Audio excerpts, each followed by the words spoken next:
Ооба, эфирге кирдим.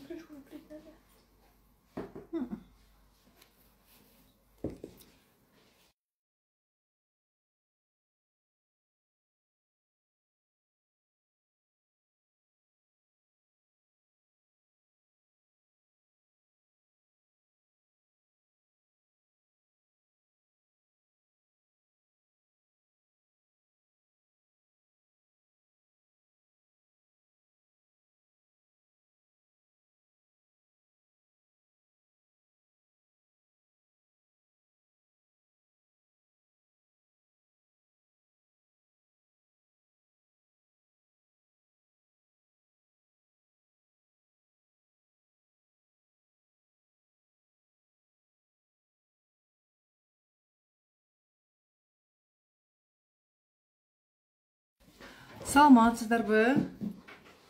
Кутмандуу күнүңүздөр менен айымдар, жандарым, кутмандуу кечиңиздер менен баарыңыздардын маалымат алалы, мага ушул айымдын эфирлери жагат деп эфириме кирген айымдар, баарыңыздарга ыраазычылык билдиремин. Бүгүн макияж менен мен фотосессия болду, съемка болду. Азыр эфирден кийин, съемкадан кийин мен сиздерге кирип атам эфирге.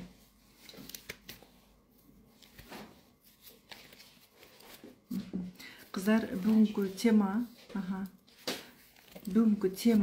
баарыңыздарга жагып атат деп ойлоймун. Эмне үчүн эркекти биз магниттей тартып турушубуз керек? Кантип магниттей тартабыз? Кичинекей болсо дагы маалымат берейин. Анан айым сыры курсубуз башталат 15 сентябрда. Бардык нерсенин акысы бар, кыздар. Сразу эле курсуна чакырат десеңиздер, ооба, курсума чакырам. Мен ал жактагы толтура маалыматты мен баарын бир жерге батыра албайм. Бардык этап менен өтүлөт. Ким каалайт өзгөрүүнү, ким чындап сырдуу, кылыктуу айым болгусу келет, ким күйөөсү менен таттуу мамиледе болгусу келет, ким баласы менен бала болуп урушпай, баланын жанында өзүнүн эне экенин сезип, мээримдүү эне болгусу келет.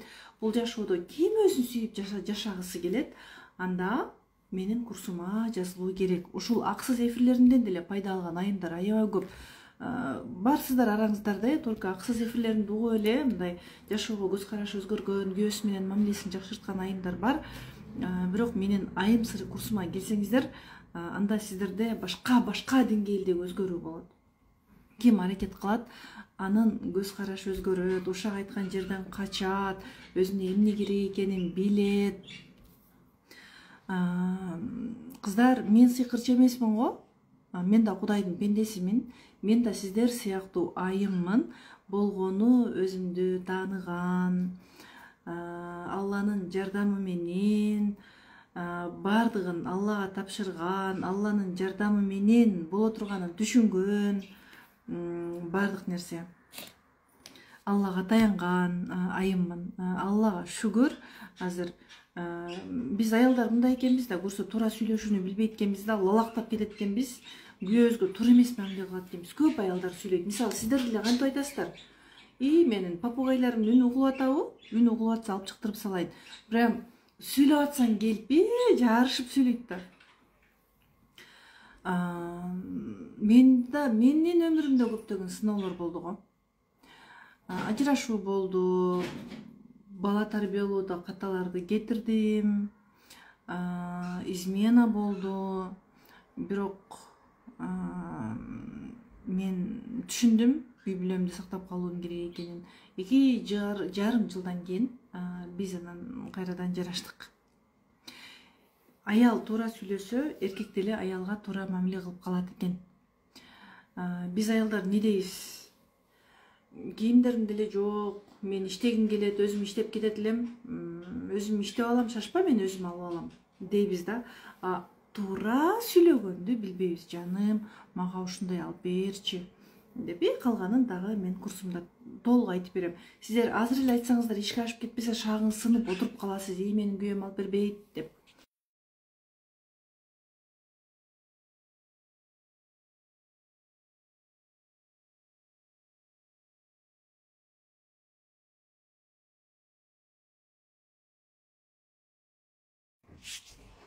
Могу попугайларды балконго алып чыгып, балкон эшигин жаап койгучу, мышык тийишпесин, Мени столдун үстүнө коюп койсоңор. Анан уруш талаш учурунда биз болду, фокусубуздун бардыгы күйөөбүздө, мээбизде да күйөө, көз алдыбызда да күйөө. Аны көргөндө мамилени сактап калгыбыз келет, түпкү ниетибиз. Бирок көргөндө эле ырылдай баштайбыз да. Тескери тонубузду кийип, тарс-тарс эшикти жаап, күйөөбүзгө өчөшүп, как будто жаным, койчу мага, мен сени сүйөм, мен сага мындай кылбайм деп артыбыздан чуркап келчүдөй болуп. Аялдагы бар гордость, эркекте да бар. Мен эркектерди актабайм. Ооба, эркектерге да чындап эле билим жетишпейт, туура. Аны эркектер мойнуна албаса дагы көзү ачылып калган психологдор да, эми баягы көп нерсени түшүнүп калган психологдор уже баягы эркектердин деле каталарын көрүп атышат да. Эми эркектерде да ката бар, ооба, эркек идеалдуу эмес, аял менен туура сүйлөшүүнү билбеген, үй бүлөгө кантип туура мамиле кылышты билбеген, апасынын баласы болуп элүүгө чыкса дагы өмүр сүрүп аткан, башкалардын сөзүнө кирип кеткен, өзүнүн чечими жок эркектер бар. Ал эми анын күнөөсү эмес экен да. Сизде дагы мамиле түзүүдө кыйынчылыктар болсо, ал дагы сиздин күнөөңүз эмес. Эркек кандай болсо ошондой болсун, биз өз ордубузда боло берели. Аял эмне үчүн жаралды бул жашоого? Кыздар, билесиздерби, бир кездерде мен кантет элем эркек болуп калганда сонун болот эле. Эркектерге сонун. Эркектер өздөрү каалаган жака басышат, каалагандай жүрүшөт. Эркектерге эле мынча жакшы дейт элем. Көрсө бизге кызыл кезибизде эркиндик берилбеп тургу, андай кийбейсиң, мындай кийбейсиң, мону үйгө кий, мону үйгө кийбе. Мону кийсең болот, ушул боло берет. Эжеңкин гана кийесиң, быйыл эжеңе жаңы алабыз, мисалы. Эми биздин убакта ошондой кыйынчылык болду, туурабы? Ата-энебиз өздөрү кийбей ичпей бизди чоңойтtu. Сен классташтарыңа сүйлөбө, эртең сен бузулуп кетесиң, этият бол, анан айыптор ушундай бир рамкада чоңойдук да. Мен турмушка чыккандан кийин деле эркектерге кандай жакшы дейт элем. Айымдар, көрсө эркек эмес, аял болуу зор экен. Мен азыр аял болгонума чексиз шүгүр кылам да. Эркек болсо мойнумда оор көпчүк болмок экен да. Аял болуп өзүңдүн баскан турганыңдан бир рахат ал дегенди биз мастурбация деп түшүнбөшүбүз керек, кыздар.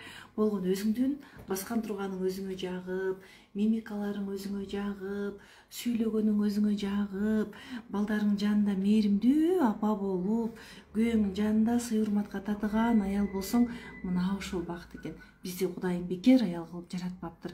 Аялдын милдети ким? Үй бүлөдө. Кыздар, ушул сөзгө жакшы маани берсеңиздерчи. Ынтымактуу болсоңуздар дагы, акча тапсаңыз дагы, таппасаңыз дагы, самооценка төмөн болсо дагы, күйөөңүз менен урушуп жашасаңыз дагы, менин ушул сөзүмө маани бериңиздерчи. Аял ким?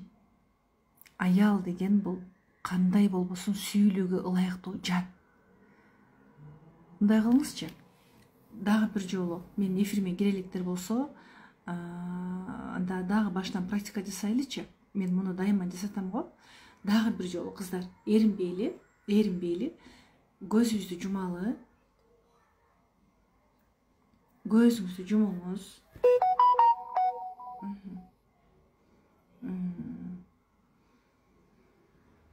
Өзүңүздү сырттан караңыз. Эртең менен ойгондуңуз, кайсыл бөлмөңүздөн ойгондуңуз. Өзүңүздү сырттан караңызчы. Маанайыңыз кандай? Эмнени ойлонуп турдуңуз? Эркегине алымсынбаган, проблеманы өзү чечкен, адамдарды көбүрөөк критикалаган, күйөөсүн, балдарын критикалаган, эркектик энергиясы күчтүү аялды көрдүңүзбү же? Назик, алсыз, күйөөсүн эркелей алган, сексуалдуу, эртең менен турганда флирт менен ойгонгон, таңдын атканына шүгүр деп сонун бир керемет сезимдер менен ойгонгон айымды көрдүңүзбү? Сырттан караганда кимди көрдүңүз? Чарчаңкы, кийимдери өзүнө жарашпаган аялды көрдүңүзбү? Ушул турган турпатыңыз өзүңүзгө жагып атабы? Сырткы келбетиңизге маани бериңизчи. Ооба, ар бир аял сулуу, бирок өзүн критикалаган аял бар. Сиз өзүңүздү критикалайсызбы? Караңызчы. Сырттан өзүңүздү караңыз. Оозуңуз, көзүңүз, мурдуңуз, кулагыңыз, чачыңыз, буттарыңыз, бүткүл денеңизди караңыз. Тиштериңиз, кайсыл дене мүчөңүздү критикалайсыз?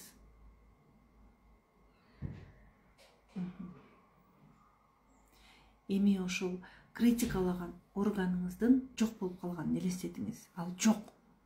Жок, совсем көзүң жымшык десеңиз, совсем көз жок ал жерде. Оозуң мындай десеңиз, оозуңуздагы жок. Совсем жок ооз. Оозу жок, көзү жок, кулагы жок, чачы жок, элестетип көрүңүз. Буту жок, элестетип көрүңүз. Бутум чоң же кичине, боюм чоң, кичине дедиңиз. Боюм кичине десеңиз, совсем бийик болуп турганыңызды элестетиңиз. Бийик болуп турган жактуу же кичинекей, азыркы абалыңыз жактуу тыкпейип турган. Боюм узун, кичирээк болсом жакшы десеңиз, совсем лилипут болуп калганыңызды элестетиңиз. Азыркы боюңуз жакшы экен?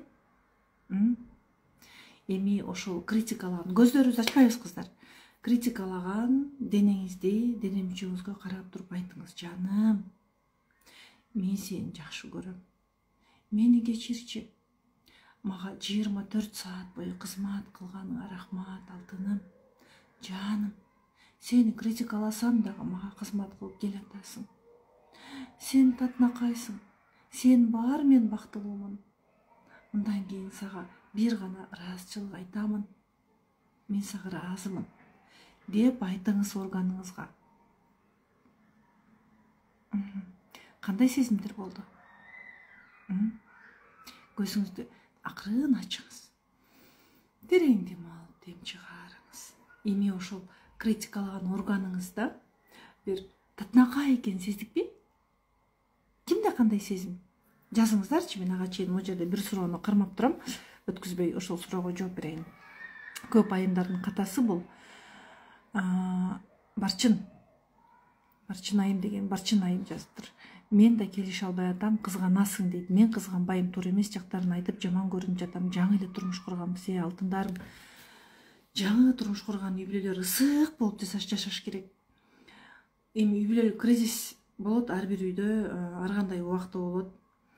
Биринчиден, менин оюмча, кызганасың мени деп эркек кызганычыңызды көтөрө албай атса, мүмкүн ал сепарация болгон эмес.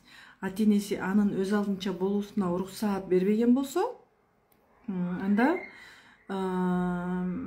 аялдын кичинекей эле кызганганын көтөрө албайт. Анын туура эмес жактарын айтып жаман көрүнүп атам. Сиз аны тууган жоксуз, сиз төрөгөн жоксуз, күйөөңүздүн апасы бар төрөгөн. Анын минустарын сиз айтпайсыз. Эркектин өсүүсүнө биз ошентип мүмкүнчүлүк бербей коебуз дагы. Аял критикаласа эркек өспөйт да. Ал кандай акылдуу болсо дагы эркек өспөйт, аял критикаласа. Ооба, бул жерде дагы да кыздар, сөзүмдү баса белгилеп айтайын. Эркектер күчтүү, эркектер идеалдуу, аялдардын баарын да ката деп айтпаймын го. Мен да аялмын го. Мен да кыздарым бар, бир туугандарым бар. Эркек да идеалдуу эмес, аял да идеалдуу эмес. Биринчи ниетиңерди аныктагыла мугу. Кыздар, мен силерге азыр убакыт берем. Диптер, ручка барбы жаныңыздарга? Жазыңыздар. Же мээге жазыңыздар. Бир аз колду жүрөккө коюңуз. Колуңузду жүрөгүңүзгө коюп, тыңшаңыз. Жүрөктү тыңшаңыз. Азыр могу Барчын айым сиз дагы. Жаныңыз эмнени каалайт? Жүрөгүңүз. Тынчтыкты деп жазасыздар көпчүлүгүңүздөр. Ооба, тынчтыкты. Анан күйөөңүздү критикаласаңыз, же балаңызды критикаласаңыз, эмнени каалайсыз? Баласын критикалагандар балаңыз менен ачык, сырдашып, сүйлөшкөндү каалайсызбы? күйөөңүзгө башыңызды башка баш тийгизишип сүйлөшкөндү каалайсызбы? Ынтымактуу өмүр кечирүүнү каалайсызбы? Же ажырашып үй бүлөнү таратууну каалайсызбы? Эмнени каалайсыз? Тандоо сизде. Эмнени кааладыңыз?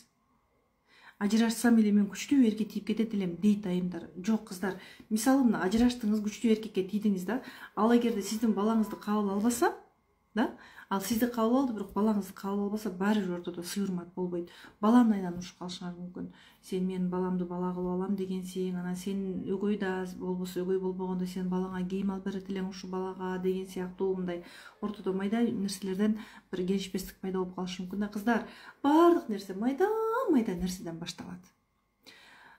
Биз билбей калабыз, бир болбогон бир майда нерседен башталат уруш талаш. Бир күн эле бамба болуп келип эле монтип уруш талаш башталбайт го. Анан могу туура эмес жактарын айтып жаман көрүнүп атам десе, айланып кетейин, өзүңүз жаңы турмушка чыктыңыз, эмне туура эмес экенин сиз кайдан билесиз? Биринчи аял кантип жашоо керек, ошону үйрөнүңүз. Аялдын үй бүлөдөгү орду кайсы, үйрөнүңүз. Эркек менен мамиледе аял кандай каталарды кетирбеш керек, аны үйрөнүңүз.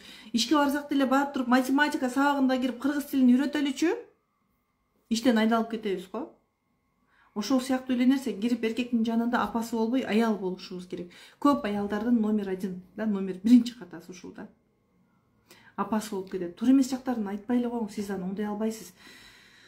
Сиз эмнеси жакпай атат? Мисалы, билбейм да эмнеси жакпай атат. Жакпаса эмнеге тийдиңиз анан? Тийгенден кийин жакшы жагын көрүп жашоого тырышыш керек.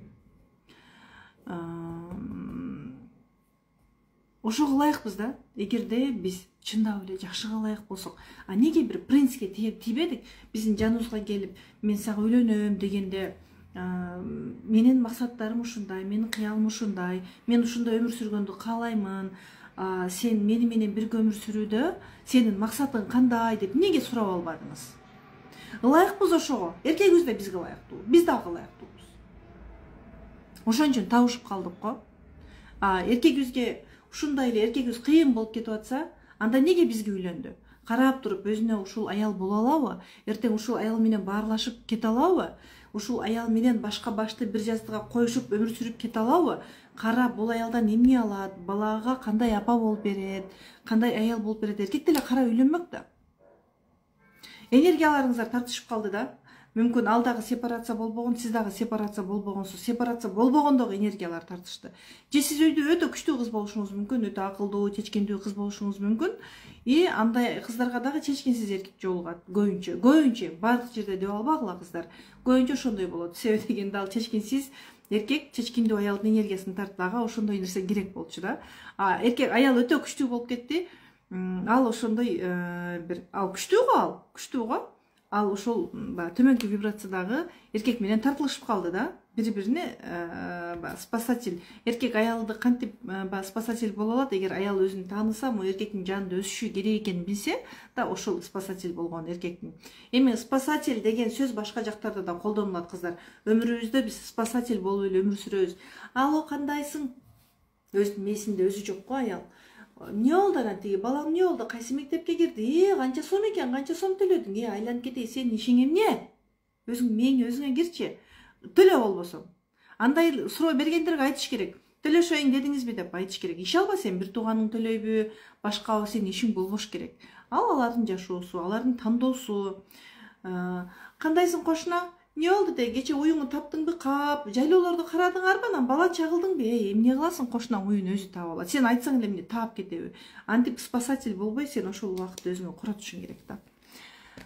Кана кыздар. Темакан ыйлагым келди дейт. Денемди байкуш сездим дейт. Боорум ооруп, өзүмдү аяп кеттим дейт. Мен ыйлап алдым дейт. О, жандарым, дене реакция берип атат го.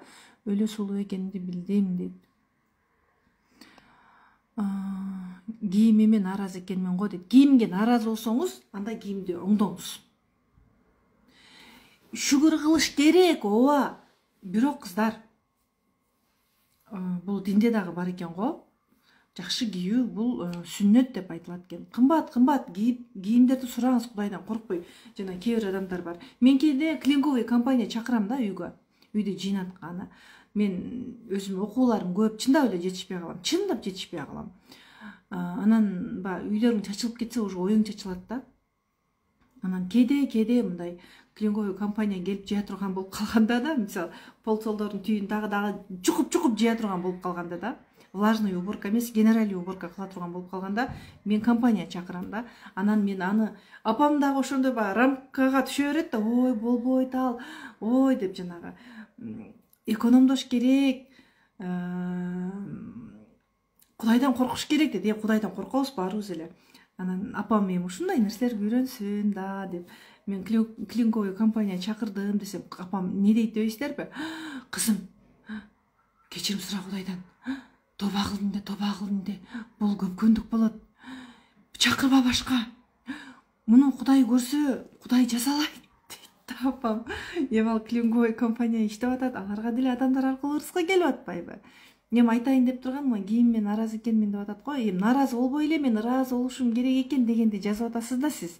Жок, жакпадыбы кийимиң? Алмаштыр. Өзүңө жаккан кийимди ки. Денеңе кам көр. Денеңе сүйүү берсең, сөзсүз жашооңдо бир жаңылык болору анык. Сен жашнакай кийим кийиндиң, кийимиң өзүңө жакты, ал күнү манайың сонун. Сен ал кийимди кантип кийесиң? Таза жуунуп, анан кийесиң да, таза жуунгандан кийин жуунуу дагы бул денеге кам көрүү. Жуунуп туруп жаңы кийим кийсең, андан дагы денеңе кам көрөсүң. Денеге кам көргөндө уже бизде жакшы эмоциялар пайда боло баштайт. Жакшы эмоциялар жакшы ойлорду тартып келет. Жакшы ойлор мээде жаңы нейрон болуп жайгашат. Анан идеялар келе баштайт. Денеге кам көрсөң, сөзсүз жоон аласың. Өзүңдү рамкалаба. Кымбат кийим да Кудайдан, арзан кийим да Кудайдан. Жана кымбат кийингендер эмне күнөө кылып атыптырбы? Андан да кымбаттарын кийип атышпай, болгону алар Кудайга ишенет, Кудайдын берерине ишенет, ырыскысы Кудайдан экенин билет. Мен жасанып чыгам, көчөгө чыкканда сулуу кийинип жүргөн кыздарды көрсөм, өзүмдү төмөн сезип кетем. Бала кезден келгиле курска. Канткенде белек алам, вообще бербейт. Сиз эмне деп айтасыз? Жок дегенде мага гүл берип койчу, ана баланча берип турган. Мен да алгым келет гүл. Же болбосо мынтесиздер да. Мен деле белек алгым келет. Мен деле сенин камкордугуңда болгум келет. Сен мени унутуп койгонсуң. Сен менде эмне бар, эмне жок, сага баары бир деп айтасыз да. Жок, кыздар, мындай. Мен устазым айтат да. Устазым экөө тең психолог, үй бүлө. Карым катнаш академиясын ошо устазларымдан бүтүрдүм да. Айтат да, аял дейт, эгерде эркектин энергиясы күчтүү болсо дейт, точно анын жанында эркек өспөйт дейт да. Казактарда майсып деген сөз бар экен, мындай майсып деген мындай экен, биз жана мышыктай болуп дейбиз го. Алар мындай ошондой мааниде айтат экен да. Аял деген эркектин жанында майсып калыш керек деп. Майшып, монтип, жан деп сураш керек. Өзүң самооценкаң түшүп, өзүңдү тряпка сезип турсаң, анда мындай жан деп мындай аны жертва кылып сураш керек. Биз туура сураганды билбейбиз. Бүгүн өзгөчө сулуусуз дейт. Макияжым бар го кыздар. Макияжым болбосо деле Аллага шүгүр өзүмдү жакшы көрөм. Бүгүн өзгөчө десеңиздер айтып атам. Жана макияжга барсаң, мындай өтө ашыкча сулуу кылып коет го. Мен көзүмдү жумганда өзүм жалгыздыкты сездим, ыйлагым келип дейт. Курска келсеңер, менин жолдошум менен иши жоктой. Вот, эми караңыз. Сиз өзүңүзгө көңүл бөлөсүзбү? Маани бересизби өзүңүзгө?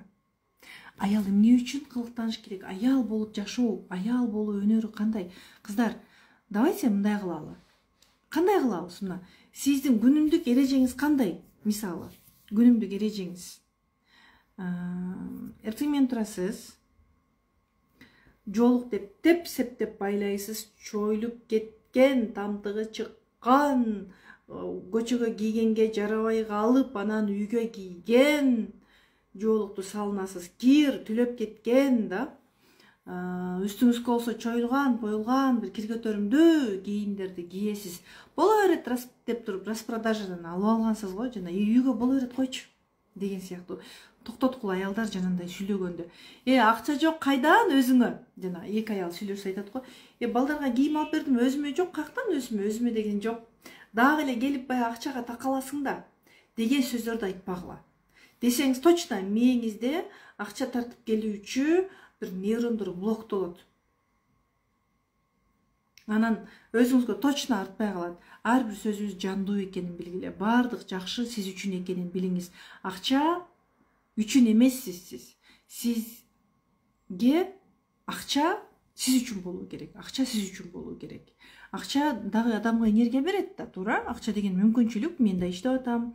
Бирок аялдар акча тапсаңыздар дагы күйөөңөрдүн жанында акча тапканыңарды билгизбей мындай алсыз боло калышыңар керек. Мисалы, мен бүгүн бизде 13-үндө деп эфир сүйлөшүлгөн болчу. Мен бүгүн кеч кирдим го. 13-сентябрь күнү эфир өтүлөт деп сүйлөшкөнбүз.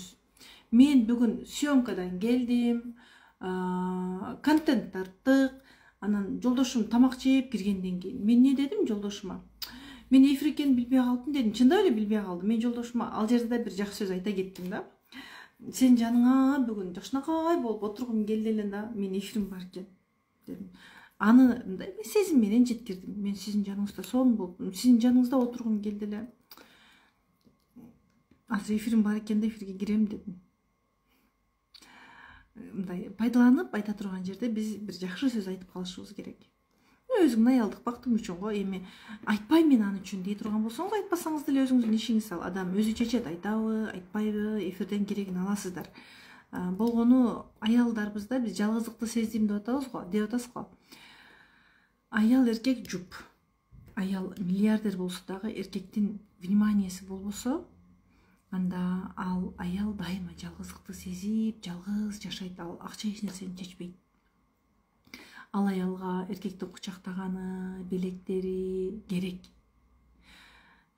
Эркектин вниманиясы керек. Эгерде аял эркектен күчтүү болуп кетсе,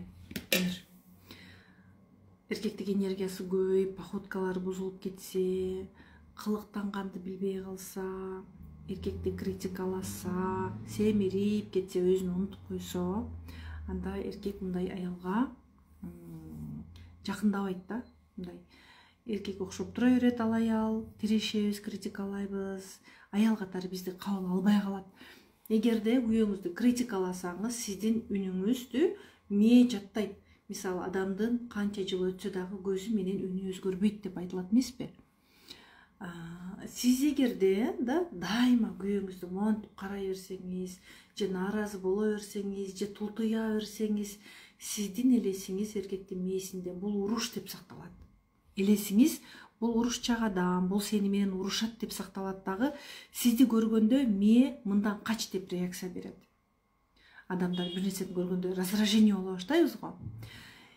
Эгерде сиз сүйлөшсөңүз эле күйөөңүз ачууланып атса, буга чейин көп критикалаган болсоңуз, ага көп акыл үйрөтүп, анын кайсы кээ бир аялдар бар да, өтө акылдуу да, чындап эле акылдуу, ал чечимди баттабат, бирок жанагы эркекти критикалаган жактан уста да. Жана эркекке акылымды тыгам деп турат. Сен мону мындай кылып койдуң, кызыксың го, сен эмне мындай кылып коесуң, өзүң ойлонбойт белең. Могу жерге эмне биз жүгөрү эгебиз десе картошка эгип салдың? Мо үйдө карачы, сен мондай алып алыпсың. Мо мандаринди не деген, бул чириген мандарин алып келип алыпсың го. Картошка майда экен, пияз чоң экен, кичине среднийин алсаң болбойт беле? Мо күрүч жакшы эмес экен, кийинкиде мындай албачы. Айтор толтура сиз айттыңыз да буга чейин. Биз аялдар өзүбүздүн акылыбызды кысканды жакшы көрөбүз да. Мисалы, жана акылдуу аялдар да ошентет. Сиздин үнүңүздү мээ башкаруучу, бул диктатор, бул аял эмес, бул урушчак деп эркектин мээси жаттап калат. Сиздин үнүңүздү укканда эркектин жүрөктөрү мындай сыгылып, раздражение болот сизге. Кичинекей сүйлөсөңүз дагы качып кетиши мүмкүн. Анткени мээ сизди кабыл албайт. Могу жакта бул уруш деп жазылып калган эркектин мээсинде.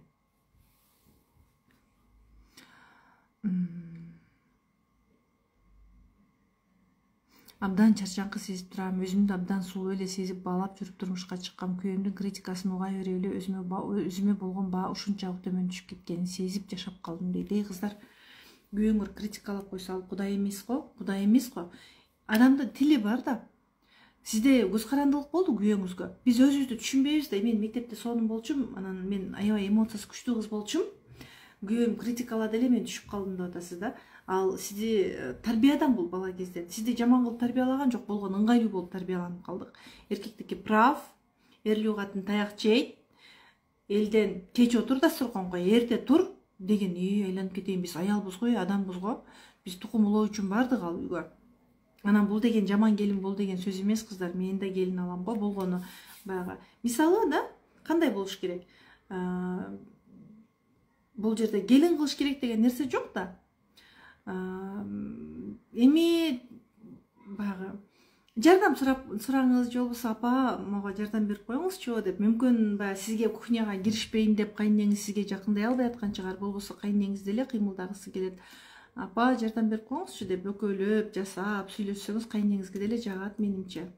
Анан кайнелер ошол кел балам сага жардам берейин деген сөздү айта албайбыз да, просто айта албайбыз. Бар караңыздар кайнелер жанагы бар го келин алып мойнуң узарып калдыбы деп мойну узарып кухняны монтип карайт экен да, тамак пыштуу эмне кылып атат келин депчи. Ушундай сөз бар го кыргызда, келин алып мойнуң узарып калдыбы деген. Бар бараңыздар да чындап эле мойну узарып калган кайненелер. Сиздер келиндериңиздер менен сүйлөшкүлө. Жаным, алтыным, сен деген биздин үйдүн тукумулоочусусуң. Анан баягы илгертен кыргыздарда баягы казан аяк аралашпаш керек деген нерсе калып калыптыр. Бирок сен биздин тукумулоочусуң, сен биздин үй бүлө мүчөсүсүң. Анан мен да отура берсем тажайт экем, кыймылдагым келип атат. Кел экөөбүз тамак жасайлы. Мен андай илгерки системада жашаган аял эмесмин деп эле айтыш керек да. Мен сени жакшы көрөм, балам. Давай кел экөөбүз сүйлөшүп алайлы. Мен кухняга кирсем, сен кыжалат болбо. Мен өзүм кылгым келгендиктен мен кирем. Экөөбүз жасасак болот, же мен деле жасап кое берем деп сүйлөшүп алыш керек. Мен кечээ бирөөнөн уктум да, келин алган экен, келини баардыгын жасап салат экен. Жок, өзүм кылам деп, кайнеси бир нерсе кылайын десе дагы жок өзүм кылам деп. Анан кайнеси айтып атпайбы, мен бутум ооруп калды дейт. Мен оорукча болуп калдым, даже эч нерсе кылбай дейт. Эртерээк кетсе жакшы болот эле дейт. Ошентип кетсе лалактап, ой, кетсе анан мен жакшы болот элем, кетсе кетсинчи деген сөздөрдү айтпай, келин менен ачык сүйлөшүп алыш керек да. Кызым деп, мен сени жакшы көрөм, азыр биз башка заманда жашап атабыз деп сүйлөшүп алыш керек. Бул өзүңүзгө болгон баа күйөөңүздүн критикасынан эле түшүп кеткен жок, бала күндөн установкалардан. Кыздар, темадан алыстап кеткен жокпузбу я? Эмне үчүн аял кылыктуу болуш керек дедик го? Аялдын ролу кандай кыздар жашоодо? Аялдын ролу эркектин көзүн толтуруу.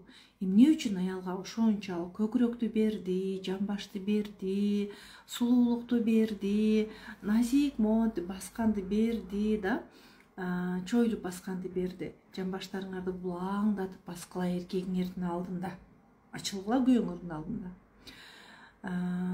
Кылыктуулукту дагы аялга берип койду. Ички назик үндү да аялга берип койду. Аялдын денесин назик кылып койду. Аял оор көтөрсө табияты бузулуп кетет. Аял оор көтөрбөсүн, аял назикчан дейт, аны түздейм деп да аракет кылба дейт. Эми шарияттан или ислам илимден аялды сыйлоодон билим аз болсо, эркекке эмне кылсын эми? Аларды эркектерди биз үйрөтпөйбүз. Эркектер эркектен окуганы жакшы.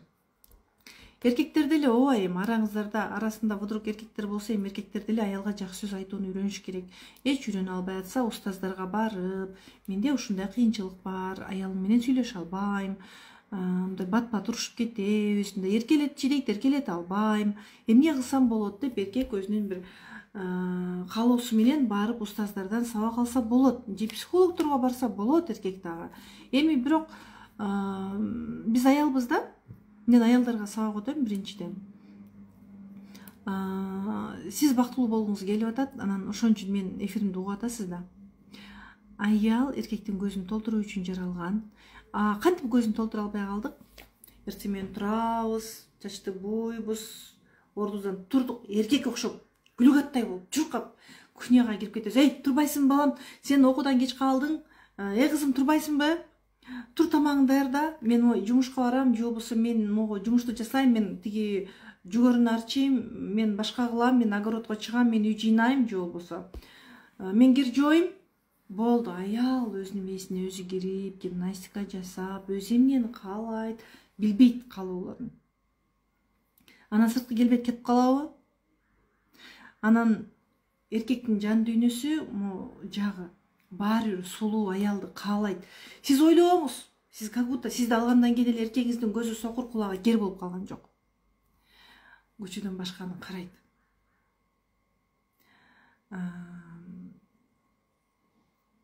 сулууну карайт да анан. Сиз ошол сулуулукка муктаж кылбай койсоңуз, эркек ошончолук көчөдөгү сулуулукка зар болбойт. Аял болду, сырткы сулуулугубузду карашыбыз керек экен. Сулуу болуш үчүн демек өзүбүзгө кам көрүшүбүз керек экен. Эркектин дагы эмне үчүн жаралган? Бала төрөп берүү үчүн жаралган. Баланын бүткүл өмүрүн башкарып, өзүн балага да, жумушка да чачыратып коюу үчүн эмес. Аял өзүн бааласа, эркегинен жардам сураса болот, мындай аял ролунда сураса болот. Биз өзүбүздү чачыратып салабыз дагы, мындай ирээттеп оюбузду айтканга эркибиз жетпей калат дагы, өзүбүздү кармай албай калабыз дагы, урушуп жиберебиз да, денебиз менен контакт жок, эмоциябызды башкара албайбыз. Эркекке дух берип, ой сен кыйынсың, ушундай менин жакшы күйөөм бар, кара, элдин баарынын эркектери сендей болсо, аялдардын баары мендей бактылуу болот эле деп айтыш керек. Ооба кыздар, эми бактысызмын деп отура берсеңиз деле отура бересиз, өмүр өтө берет. Канча апаларды көрөм го, мага 50 жаштан ашкан аялдар аябай көп келет. Күйөөсү аял алып койгон, измена кылган, урган, соккон, экөө эки бөлөк жакта жашаган, эми аял өзүн толук өзгөртөйүн десе поезд өтүп кеткен, ушунчалык небере чеберелерим бар, эми мен кантип өзүм өзгөрөм дешет. Эми өзгөрсө болот, бирок кээ бир аялдар чындап эле баягы рамкада жүрө берет. 50, мисалы мага бир 57деги аял келди да, неберелери болуп калыптыр, күйөөсү Россияда жүрөт экен. Ынтымактуу жашагым келет дейт, бирок экөө уруша берет экен, эми ошол степенге болбогон жакка жетип калыптыр да. Бирок закондуу түрдө аялы, күйөөсү болуп жүрө берет. Күйөөсү Россияда жашайт болгону. Мындай закондуу түрдө бар, аял жана эркек болуп жашай берет. Мындай экөө эки жакта. Бирок бири-бирине энергия жок. 5-6 жылдан бери Россияда жүрсө, секста жок, баарлашуу жок. Демек, эркек ал жакта жалгыз, аял бул жакта жалгыз. Эми өмүр өтүп кете берет экен да. Жашоо бул поезд. Өмүр поезд өткөндөй өтөт. Аркаңды кара, бат эле өмүр өтүп кеткендей, ошондой болуп ызылдап жаман көрүшүп жашап калбай да, жек көрүшүп жашап калбай, аял ролубузга түшүшүбүз керек. Эркекке нааразы болуп өмүр сүргөн менен кыздар пайда жок, чын айтайын. Сиз болгон аракетти кандай баштайсыз? Аял болуп баштайсыз.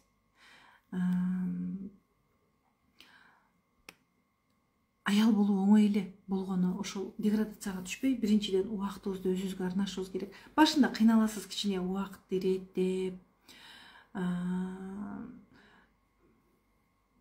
ошол жаңы режимге түшкөнчө бир аз кыйналышыңыз мүмкүн. Өзүңүзгө акча жумшай албай, базарга же магазинге барып, сонун көйнөк көрүп, ушуну үйгө кийгенге ылайыктуу экен десеңиз, ал 5000 сом же 3000 сом же 10 000 сом, муну мен үйгө кие албайм дейсиз да, өзүңүзгө акча жумшай албай, кайра эле баягы тамак аш бирдемени көтөрүп кетип калышыңыз мүмкүн да. Каалоо күчтүү болсо акырын режимге түшөсүз. Ооба, баары бир күндө болуп кетпейт. Аял ошол эркекке дух берүү үчүн жаралыптыр да. Эркектин билегинде күчү көп, аял назик го. 3 ярамдан ашык жүк көтөргөндө уже биздин походкаларыбыз бузулат, кыздар. Анан аял өзүн ойлобой койгондо, мындай установка травмалары көп болгондо дагы бала күнүнөн стресс алганда бүкүрөйүп калат. Эмнеден бүкүрөйүп калган билбейм, мен бала күнүмөн бүкүрөйүм дейт. Эми азыр да аракет кылса болот. Давайте, кыздар, келиңиздер, отурабыз. Отуруңуздар. Бүкүрөйүп отуруңуз. Бүкүрөйүп отуруп жакшы нерсени ойлоңуз. Мен бактылуу болгум келет. Жакшы нерсени ойлоңузчу. Жакшы нерсе келдиби, келбедиби?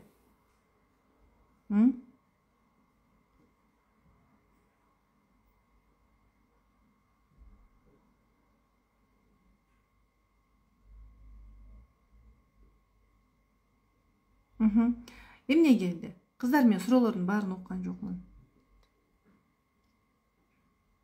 Жакшы нерсе келген жок, эми түздөнөбүз. Жакшы нерсе келген жок деп атасыздар, эми түздөнөбүз. Түздөндүк. Эми башыбызды көтөрөбүз, жогоруну карайбыз. Жакшы нерсе ойлоңузчу. Эмне кандай болгуңуз келет? Бир жакшы идея ойлоңуз. Хотя бы бир мен бактылуу болгум келет деген мындай денеңизге сүйүү ойгонот, дене түз болгондо. жакшы нерсе келдиби кыздар? Эми жогоруну карап мен бактылуу болгум келет, мен бактылуу болууга ылайыктуумун деп айта алат бекенбиз?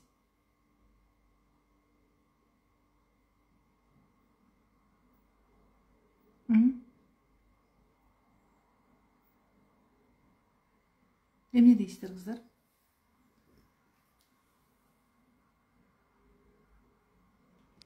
Ооба келди деп жазып атасыздар,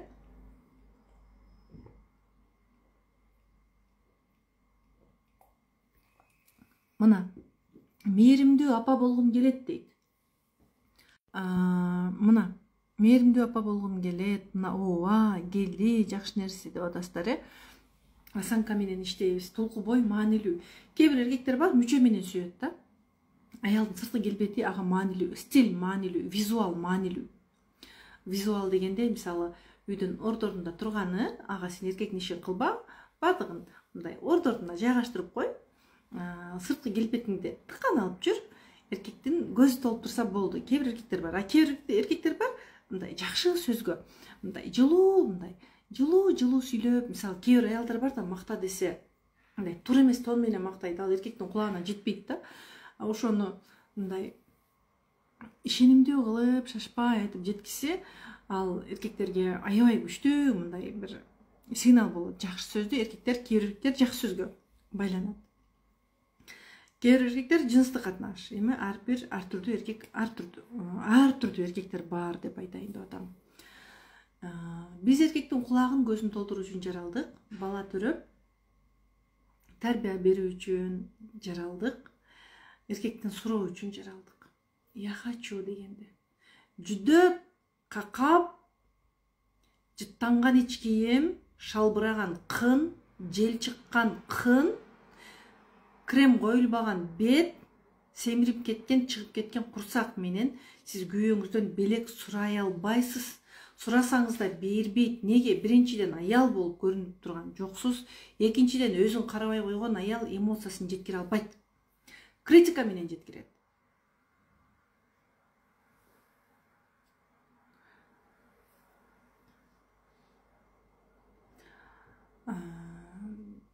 Ошон үчүн кыздар биринчи сырткы келбетти иреттейбиз, анан башыбызды, жүрөгүбүздү билимге толтурабыз, аял болуу өнөрүн үйрөнөбүз. Аял болуу өнөрү менин курсумда бар. Мен кантип сүйлөшүү керек, кантип үндү кооз чыгаруу керек, кантип сексуалдуу сүйлөө керек, мунун баарын мен курсуман айтып берем кыздар. Айым сыры курсума келиңиздер, баарын үйрөнүп аласыздар. Азыр мен бул жерге баарын батырып айтып бере албайм деп атпаймынбы? Неге кылыктуу болуш керек? Любой эркек кылыктуу аялга азгырылат. Сиздин катып, тырышып, монтип турганыңызды көргөн эркек сизге жакындай албашы мүмкүн. Бирок ал мындай скромный, сиздин көзүңүзгө ал скромный эркек болуп көрүнөт да, мындай эч нерсеге маани бербеген, аябай үй бүлөгө, бала чакага берилип кеткен. Сиз үйдө өзүңүздү унутуп бутка кирип кеттиңиз. Сиздин оюңузда эркегиңиз деле бутка кирип кеткендей, жана бутка кирип кеткендей сезилет сизге. Себеби сиз катып турасыз, сизге жакындабайт, ал андай өнөрүн көрсөтпөйт сизге. Көчөгө чыкканда өң чырайына каранган, кичинекей эле флирт көрсөтө алган, күйөөңүзгө кичине эле байке деп жакшы сүйлөп койгон аялды көрсө, сиздин күйөөңүз ага тартылбайт деп ойлойсузбу?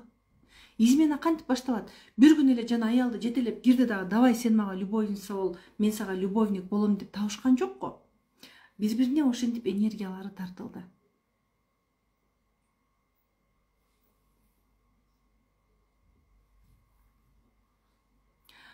Анан ошондой бир балекет измена деген нерсе чыкты да. Могу жерде бирөө жазып коюптур. Шалбыраган дейт, кын дейт.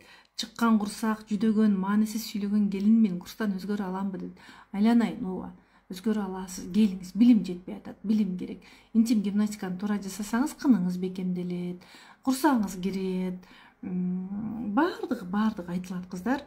Ошол жүдөгөн абалдан чыгасыз, эмнеге жүдөп жүргөнүңүздү түшүнөсүз дагы, уже сиз өзүңүздү инсан катары, аял катары жакшы кылайыктуу экениңизди тааныйсыз.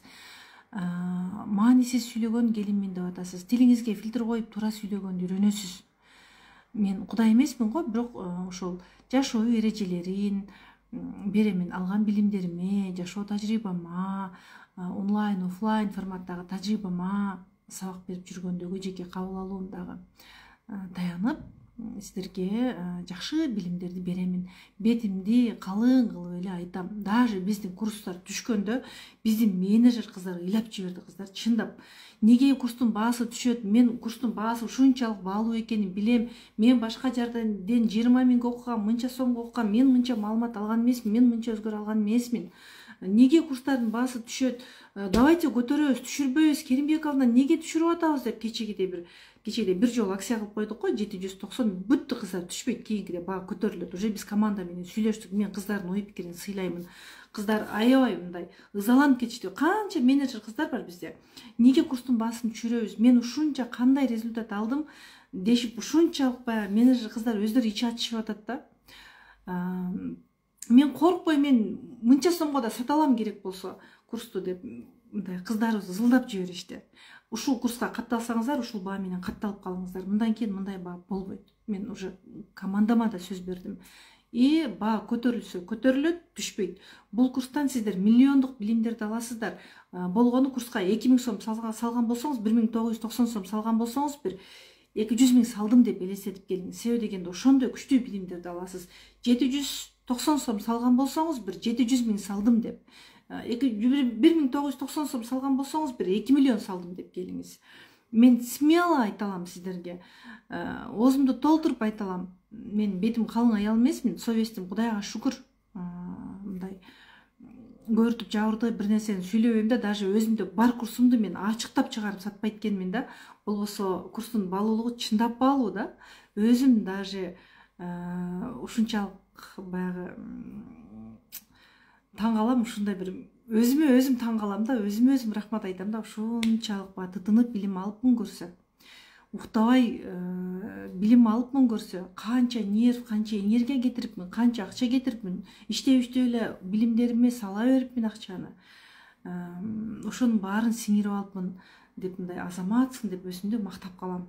Аллага шүгүрчүлүк кылам. Так что, кыздар, мындай жакшы результат алам десеңиздер, курска келгиле. Бир аял бар болчу, кайнатасы келинине жөнөтүптүр да. Кайнатасы, то есть кайнесине жөнөтүптүр, 3 келин экен, мону келиндериң окусун деп. Менин ютубтагы бир видеомду көрүптүр, интервьюмду көрүптүр. Анан ушул курска келгенче дейт, күйөөм урат эле дейт, сөгөт болчу дейт, ыйлап, мындай күйөөм менен мамилем келишпей дейт, жел чыгып кынымдан. Ушундай аял болчумун дейт. Азыр күйөөм бир жака чыкса белек алып келет дейт. Ушунчалык мамилебиз башка деңгээлге көтөрүлдү дейт, жогорку деңгээлге көтөрүлдү дейт. Ооба кыздар, мени дагы күйөөм кааласа уруп басып кетчү. Жок, азыр мага абайлап мамиле кылат. Кудайыма чексиз шүгүр. Себеби биз аял экенибизди биз тааныта албайт экенбиз да күйөөбүзгө. Аял экенибизди көрсөтө албайт экенбиз, мындай мен эркекмин деп жүрөт экенбиз да. Давайте кыздар мындай кылалы. Эми айымдар үйдө идиш жуйсуздар го. Көзүңүздү жумуңуз дагы бир жолу. Өзүңүзгө анализ кылалычы. Көздү жумуңуз. Сиз идиш жууп атасыз. Идиш аяк жууп атасыз. Турганыңызга маани бериңиз. Кантип турасыз? Отурганыңыз, буттарыңыз кандай абалда? Далыңыз, кийимдериңиз, эмоцияңыз кандай? Ооздоруңуз түшүп калыптырбы? Ооздор аялдар көбүнчө сүйлөгөндө ооздор кылдай түшүп калат. Мындай жирип кан турушту билбейбиз. Анткени ага энергиябыз жетпейт. Анткени ойлорубуз чачыраңкы, мону кылыш керек деп жүрөбүз. Кийимдериңиз кандай? Мындай күйөөңүз келип, жаным, көзүмдөн карагаты, ананайын аялым дей тургандай абалдасызбы? Же до такой степени өзүн таштап койгон аялсызбы? Аял экениңиз сырткы келбетиңизден эле эптеп билинип турган аялсызбы?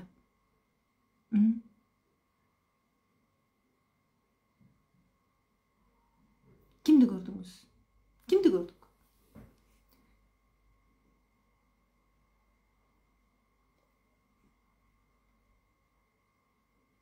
Ценасын айтып коюңуз дейт. Азыр айтып өттүм. Акция акыркы баасы 790 сом жана 1990 сом. Эртең 15 сентябрь башталат. 15 сентябрь башталат. Сиздерде уже 18 сентябрдан баштап 18-20 сентябрда кындарда уже результат билине баштайт.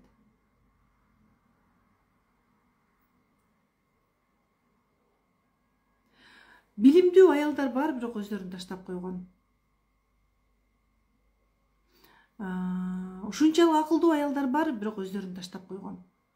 Ушунчалык мындай туура сүйлөгөндү билет. Да, туура сүйлөгөндү билет. Ал врач мүмкүн, ал мугалим мүмкүн, бир диссертация жактаган, бирок мындай өзү жүдөп алган да. Себеби ал тарбияны ошондой алды. Анан бизди кантип күйөө сүйөт. Өзүнүн ылдыйсыз ген аялды көрдүм дейт. Мен ляпшикти көрдүм. Ляпшик деген эмне? Эми ушул абалдан чыгыш керек, кыздар. Сырткы келбетти иреттеп эле койсок, ал сиз кооз конфетсиз да. Кооз конфетти жедиң, ичин көргөндөн кийин ичи жакпай калды, болду, аны экинчи сатып албайсың дагы, жебейсиң дагы. Сырткы келбетти иреттеп койсок эле жыргап кетпейбиз. Жан дүйнөнү толтурушубуз керек. Жан дүйнөнү университеттеги билим, мектептеги билимден башка жакшы сөзгө, жакшы ойго толтуруп өзүбүздүн мээбизге өзүбүз киришибиз керек. Өзүмдү жолдошум келип кучактаган аялды көрдүм дейт. Молодец. Идиш жууганда шалпайып турат, после курса көтөрүлүп калабы точно дейт. Ооба. Биз походкаларыбыздын үстүнөн иштейбиз. Кыздар, мен сиздерге мода үйрөтпөйм, айланып кетейиндер. Монтип тура басасың дебейм. Ооба, тура басуу эрежесин мында киргизем. Аны мен акысыз бир сабагында берип өткөнмүн. Эми биздин курска келесиздер, биринчи аял ким экенин тааныйбыз да, эмоционалдык байланыш проработкасын жасайбыз. Эмне себептен самооценка төмөн, неге биз өзүбүздү баалабайбыз, мындайча айтканда өзүңүздүн адам экениңизди түшүнөсүз да. Анан жана мээдеги негативден арыла албайт го аялдар. Эмне үчүн арылуу керек, кантип арылабыз, проработкасын жасайбыз, сабакты окуйбуз, тапшырмаларды аткарабыз. Уже сизде 2 сабактан кийин эле бомба өзгөрүү боло баштайт. Андан кийин үй бүлө кризистен чыгуу сырларын үйрөнөбүз, оргазм сабагын алабыз. Анан чексиз махабат деген сабак бар. Эркек менен дистанцияны сактоо айтылат. Чексиз махабат сабагында дистанцияны кантип сактоо керек, эмне үчүн сактоо керек, эмоция тууралуу сүйлөшөбүз. Эмне үчүн аялга эмоция маанилүү, акча балансы тууралуу, эркек менен акчада кандай болуу керек, жана эркектен кантип жардам суроо керек, жана эмнеге суроо керек, кантип жардам сурайбыз. Мунун баары чексиз махабат сабагында бар. И белек алуу техникасы бар. Белек алуу техникаларынан кийин даже бүгүн 49-группадагы бир айым үй алдык дейт. Сиздин сабактардан кийин эскиден арылдым дейт. Күйөөмө туура мамиле кылганды үйрөндүм, күйөөмө дух бергенди үйрөндүм, үй алдык дейт. Сонун го. Үй деген бул материалдык бир муктаждыктардын эң маанилүүсү го. Кыз болгула, курска келип, өзгөргүлө. Могу жерде бирөө жазды, Керимбековнанын курсуна сөзсүз келгиле дейт. Эң сонун сабактар, интим гимнастикалары мыкты дейт.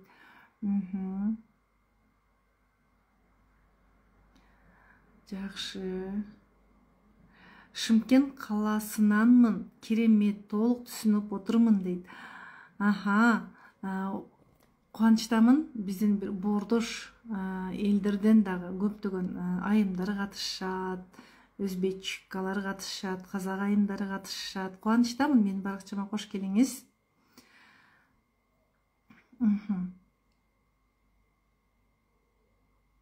Бул баа, кыздар, акыркы жолу бүттү. Бул баада бербейбиз. Бул баада жок баа.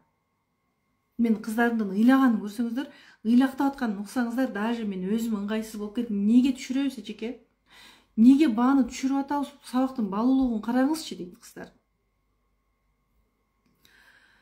Эми бул сатуу бөлүмүндө биз макулдашып бир жолука түшүргөнбүз. Мындан кийин негизи дайыма бул баа калып калат деген нерсе дагы болгон эмес. Бир жолу акция кылабыз дегенбиз да. Бүттү, бул баа кайра жок. Жазылсаңыздар, ушул курска жазылып калыңыздар. Баа көтөрүлсө көтөрүлөт, түшпөйт. Так. Менин жолдошум кирди кухняга суу ичкенде.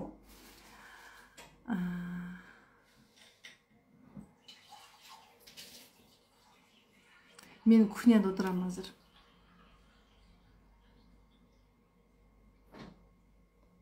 Кыздар,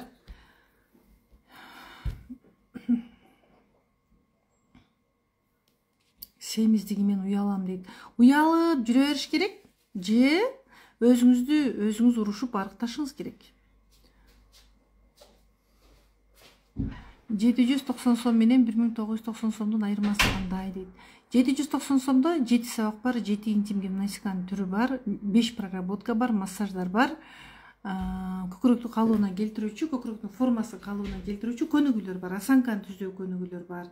И про тарифинде 1990 сомдо 18 сабак бар, 15 проработка бар, ондон ашык 15 интим гимнастиканын түрү бар, массаждар бар, массаждын 9 түрү бар, позалар бар, макияжды үйрөнүү, көкүрөктү калыбына келтирүүчү көнүгүү, чыгыш бии бар. Мындан кийин биз бөлүп упаковкалайбыз. Даже бул баа сиздер үчүн бул супер баа да, супер баа. Мен кандай билим алсам бардыгын курска берип атам.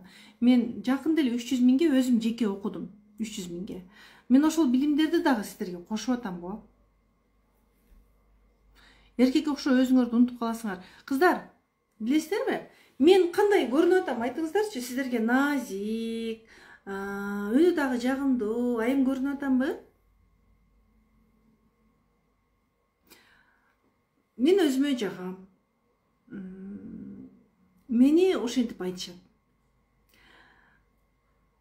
Бирок кыздар, мен өзүнө баасы төмөн, өзүнө ишенбеген, эмоциялары жок, походкасы эркектикиндей аял болчумун. Даже мен басканда монтип эркек окшоп басат экем да, себеби дегенде ал учурда акча тапкыч болуп, тестостерону бийик, эркек менен тирешкен аял болчумун да. Мени алыстан сени көрдүм токтоп турам да дегенде, мисалы, мен сен басканыңан таанып калдым сени дешчү да. Мен эмне кылдым? Ошол сиздерге берген проработкаларды өзүм дагы жасадым. Ошол алган билимдеримдин баарын өзүмөн өткөздүм.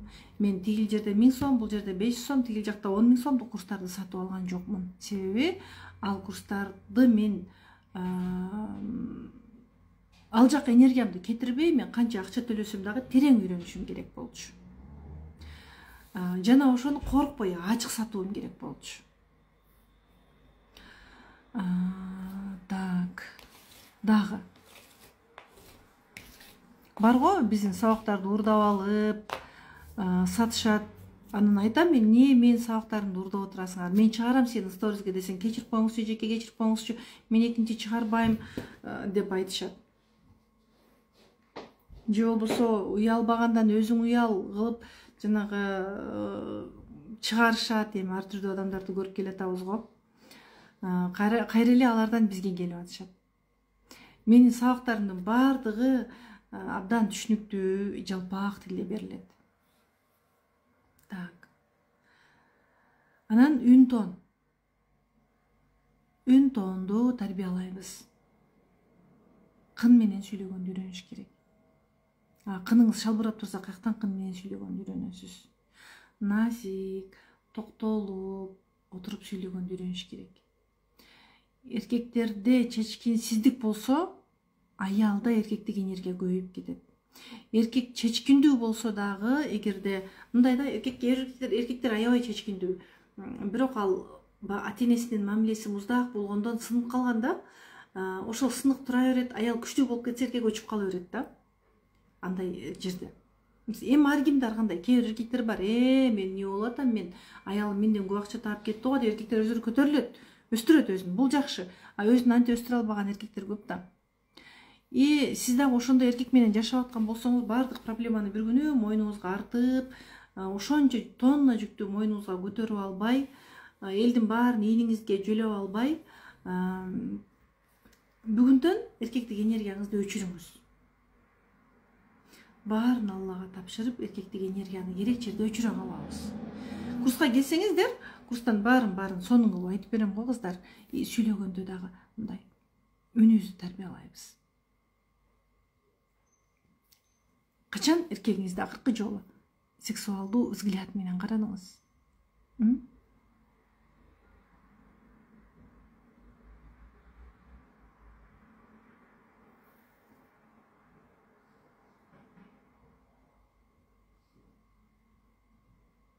790 сомдуктан көкүрөктү калыбына келтире турган жокпу дейт. Бар, мүчөгө массаж кылуу дагы бар. Массаждардан кийин эле сиздер уже күйөөңүздөр менен отношения башка деңгээлге чыгат. Сабактар сонун баалары да арзан дейт. Туура. Баа, мындай баа болбойт кыздар, бааны көтөрөм. Ой жандарым, сонун отуздар комментарийлерди жазып атасыздар. Эже менин күйөөм акырын кыймылдабай бат-баттан эле кыймылдап тың болбойсуңбу тарсылдап дей берет. Аялдар бар, кээ бир аялдар вялый да. Мындай вялый аялдар болот. Акырын мындай атасы менен апасы менен отношениясы жакшы болбосо, же болбосо ата эне урушса көп, бала мындай ошол алсыз болуп калат, күйөөгө деле ошол вялый болуп тиет да. Анан ушундай сөздөрдү угасыз, болбосо кылыктанып, жамбаштарыңызды чайпап, либидону көтөрүп, жамбашты кыймылдатууну биздин курстан үйрөнөсүздөр. Мен баардыгын чыгарбайм да кыздар, курста аябай көп нерселер бар. Менин контенттеримди жүргүзгөн кыздар бар да, неге айтпайсыз ушундай жаңылыктар курска кирип турго дейт да. А мен аны Алла ыраазычылыгы үчүн эле төгүп салат экем да, мындай кирди кыздар дебей эле. Либидону көтөрүүчү көнүгүүлөрдү жасайбыз. Өзүңүзгө ишенимдүү болушуңуз керек. Курста мен чайнап берем, ошону эле жутуп алсаңыздар болду.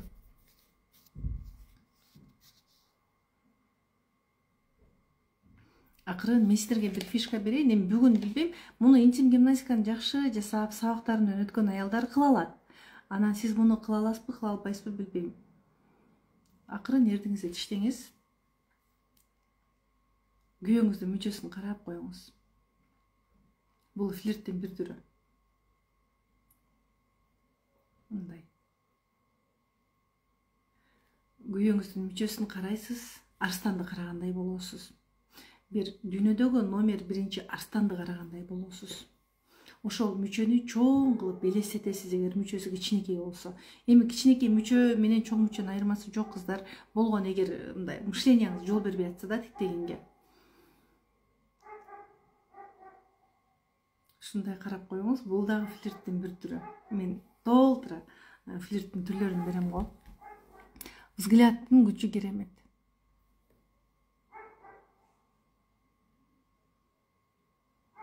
Кантип катталабыз деп жазган айымдар аябай көп болуп атасыздар го. Мына.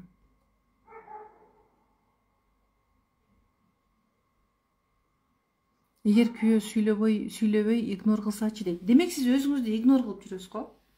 Өзүңүздү укпай, өзүңүзгө маани бербей, оорусаңыз деле карабай.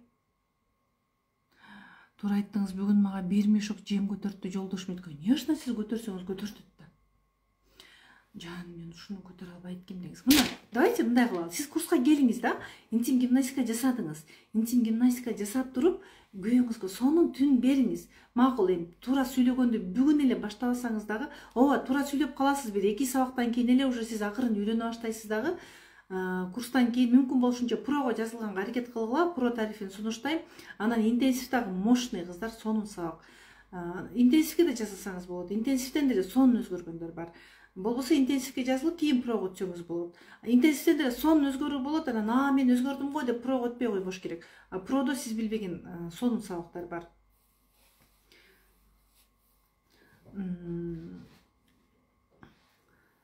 Да, мисалы да, сиз жыныстык катнашта сонун күйөөңүздүн мүчөлөрүн кысып, сонун түн тартуулап бердиңиз да. И күйөөңүзгө чаласыз да. Жаным, мен сага тамак бышырып койдум. Кечеде айттым го, тамак бышырып койдум, жаным. Эми төшөктү ысытып коеюнбу деген сыяктуу жазасыз да. И эркек мындай да, мен керекмин, менин мүчөм керек деп эркектик энергиялары сизге ойгоно баштайт, сизди аял катары кабыл ала баштайт да. Анан мешокду алып келгенде сизге, жаным, ушуну көтөрө албайт экенмин. Билбейм, көтөрө албай атам, мурда көтөрчү элем го. Ушуну көтөрбөй эле коеюнчу, мен сага төшөктө сонун лаззат тартуулайм. Сени сыйлайм, жаным. Алам бир тарап болсо, мен сен тарап болом. Ушундай жумуштарын кылбай эле коеюнчу деп айтсаңыз болот. Мен да ошентип көтөргөм го. Мен азыр көтөрбөйм, күйөөм мага көтөргүзбөйт. Анткени мен өзүм көтөрбөй үйрөндүм. Даже мен үйдө кыздарыма да көтөргүзбөйм. Ооба мурда көтөргүзгөм, мон көтөрүп алчы мен кызым деп. Мен толтура монтип келет элем базардан, баарын көтөрүп, кыздарым, балдарым тосуп алчу, күйөөмө тосуп ал дегенге даже мен духум жетчү эмес. Азыр мен алып келбейм.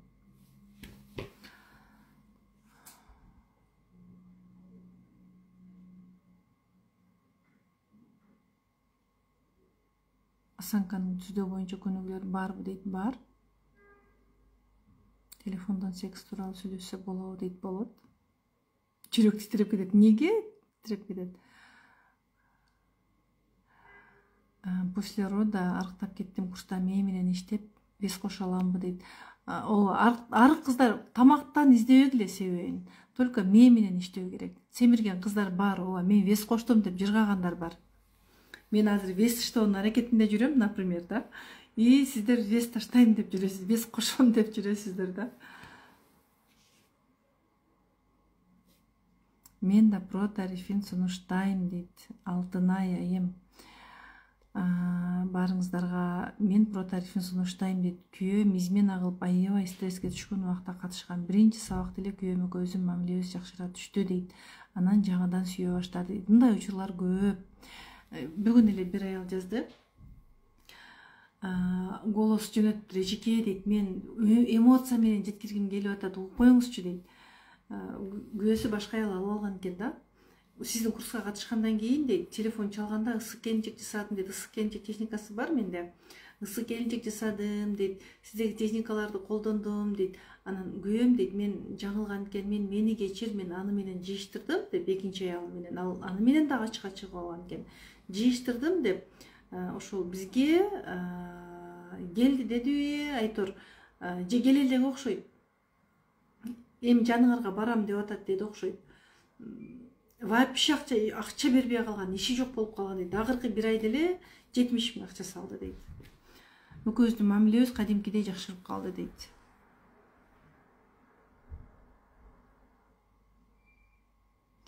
Оффлайн форматтагы бир жолу гана 4500 сом. Мындай акция кылбайбыз.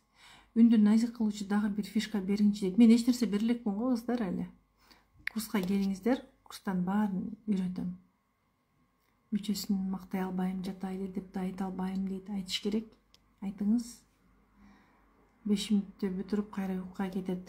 Кимдин күйөөсүн керте бүтсө келсин курска. Кантип туура айтууну билебиз. Аял эркекти төшөккө чакырса болобу дейт. Болот, неге болбойт? Мамилебиз сулуп жатат, алыста дейт. Көздөн алыстаган көңүлдөн да алыстайт. Көп аялдар бар, күйөөм Россияда болчу, Москвада болчу. Экөөбүз урушуп калганбыз, экөөбүздүн мамилебиз жакындады дейт. Толук өзүңүздүн мээңизге өзүңүз кириңиз.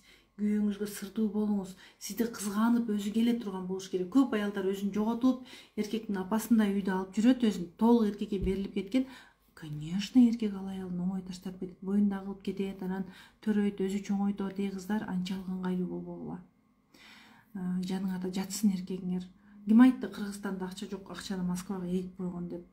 Кыргызстандан да сонун акча тапса болот. Тапкандар таап атышпайбы? Мына менин айымдар менде катышкан айымдар сонун отустарды жазып атат. Эч эле рахат ала албайм, сезим жок, каалоо деле жок дейт. Келиңиз курска. Бала менен болуп күйөөмө убакыт жок дейт. Ушундай аялдар бар да, күйөөнү унутуп коет. Мындай түшүндүрүп берейинчи. Муну мен сабактарда айта берип, дагы бир жолу айтып өтөйүн, жаңы келгендер болсо. Бул аял табияттан энергия берүүчү болуп жаралды. Биздин Кыргызстанда система бузулуп кеткен. Аял эркек болуп алган. Бирок ошентсе деле эркектин табияты баары бир аял каалай берет. Бул сиз өмүрүңүздү балдарыңызга, жумушуңузга, мээңизде жыныстык катнаш болуп атса дагы оюңуз потолокто, эшиктин жумушунда, айтор кошунаңызда, бир туугандарыңызда, сиз өз өмүрүңүздө өзүңүз жоксуз, күйөөңүздө, бирок ал сиз өз өмүрүңүздө өзүңүз жоксуз да. Өз өмүрүндө өзү жок аял 2% заряды менен. Аял зарядты каяктан алат?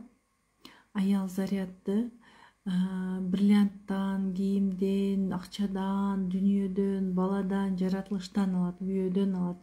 А эркек бир гана зарядды аялдан алат. Аялдын жанында эркек турат 1% солуп калды, иши жүрүшпөйт, аял сурашты билбейт, могу аял өзүнүн мээсинде өзү жок, өзүнө внимание жетпей калганда күйөөсүн мага внимание бер, мага көңүл бур деп жүрөт. А өзүнө өзү кызыктуу болгон аял эркектин вниманиясына ушунчалык зар болбойт. Ага эркек өзү эле көңүл бурат. Анан бул жакта бир эркекке муктаж бир аял чыгат. Буга эркек керек. Төшөк жыныстык катнаш керек, эркектин жылуу мамилеси керек, көз карашы керек, эркектин ээни керек, жөн эле. Анан бул чыгат дагы, буга эркек керек да. Мунун өмүрүндө аялы жоголуп кетти, буга аял керек. Мунун дагы эмоциясына аял жетпей атат, мунун жашоосуна буга эркек жетпей атат. Анан ошентип көздөр чагылышат.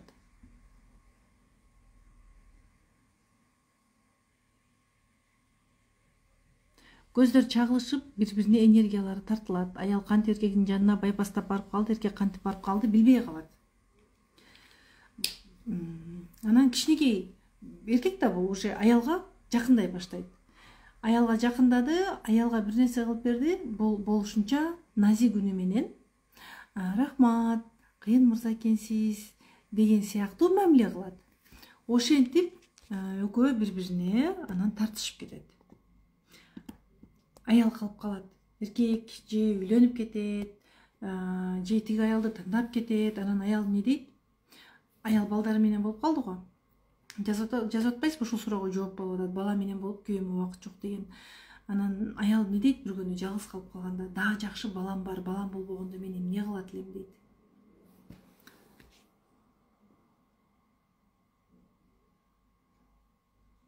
Акча бербейт, иштетпейт, эмне кылсам болот эжекем дейт. Точно сиз өзүңүздүн мээңизде өзүңүз жоксуз, самооценкаңыз төмөн.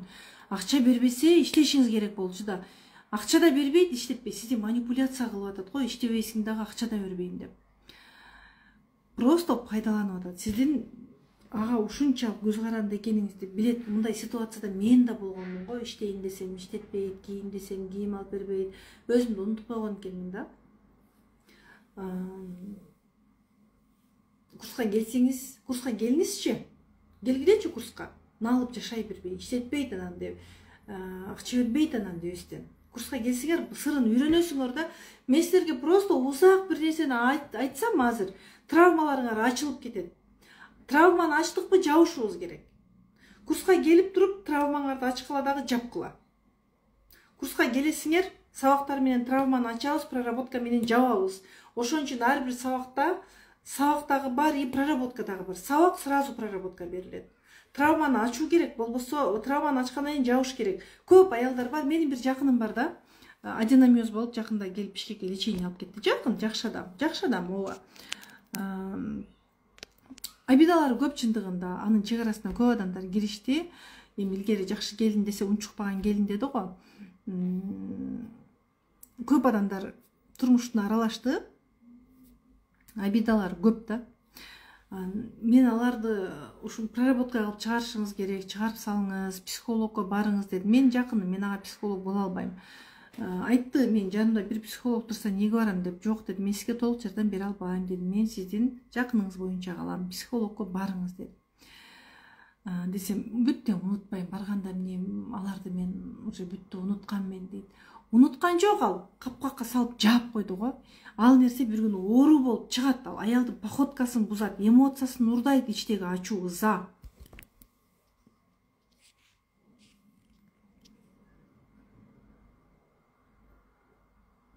Күйөөнүкү эрте бүтсө күйөөнүн ден соолугунан да ушинтип ар нерсени болжолдоп отура бересиңер, анан аракет кылбайсыңар да.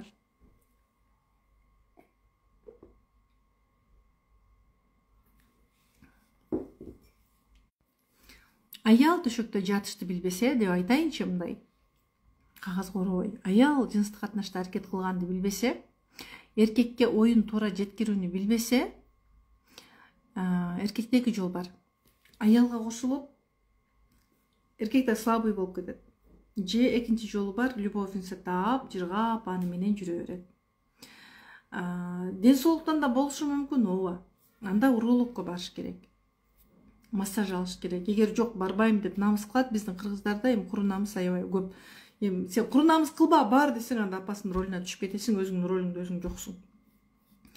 Анда менде методдорду берем, бир канча колдонуңуз. Массажды үйрөнүңүз, жасап бериңиз. Аялдар бар, айтышат, күйөөмкө сон болуп калды, узак бүтүп калды деп. Анан мен СМС тапшырмаларды берем. Эркекке биринчи ошол тапшырмаларды аткарасыздар. Бул проблема болбой калат. Негизи бул күйөөнүк эрте бүтүп калса, бул аялга дурус эмес нерсе да, жакшы эмес аял үчүн. Эркекке окшоп иштеп, аябай тажадым, энергиямды ишке кетирбей, аялдык энергиямды көтөрүп, күйөөмө дем күч берип, үйдө отургум келет дейт. Ошон үчүн сизге жазылдым дейт. Аха, жакшы. Мен да ошондой абалда элем го, бир убактарда чарчап, мындай, ушунчалык мындай, бир убакта катуу чарчадым да. Баарын өткүзүп берип, баардык проблеманы өткүзүп берип чарчадым. Анан айттым, мен чарчадым дедим, мен кылбайм эми. Десем, мындай, эркекке жакпайт да, сразу мындай айтсаң жакпайт. Биз башкача жол менен айтышыбыз керек экен. Мен эмне деп айттым? Мен чарчадым, кылбайм десем, мындай күйөөм мындай мага жабылып, мындай акчасын корургандай абалда болду да. Көрсө мен анан туура айтпапмын. Туура айтпаган турбаймынбы? Азыр Аллага шүгүр, күйөөм мага бар тапканын алып келет, Аллага шүгүр.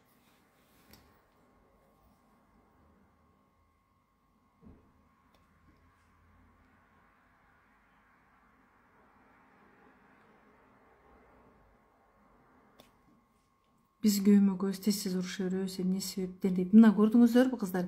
Эмне себеп экенин билбей атасыз да. Мүмкүн сиз күйөөңүздөн ата издеп атасыз. Атаңыз менен мамилеңиз кандай болду эле? Же мүмкүн атаңыздай күйөөнү талап кылып атасыз.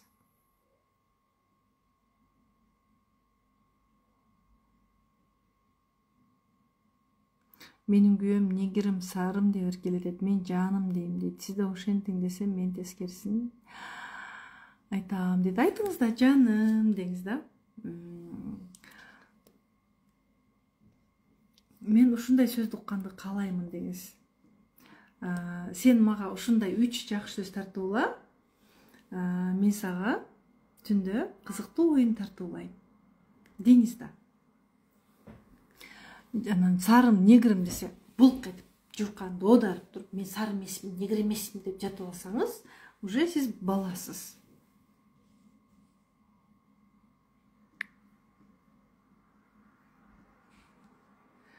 Кыздар, бул акция акыркы гана жолу биздин ачылганыбызга 2 жыл болду. 2021ден бери ошол сабак берип келем. Ошол ачылышка карап эле 790 сом болду. Анан 2190 сом болду. Мындан кийин мындай баа болбойт. Опушение аябай чоң болуп атат. Гинекологдун ичинен толук болбой калыптыр.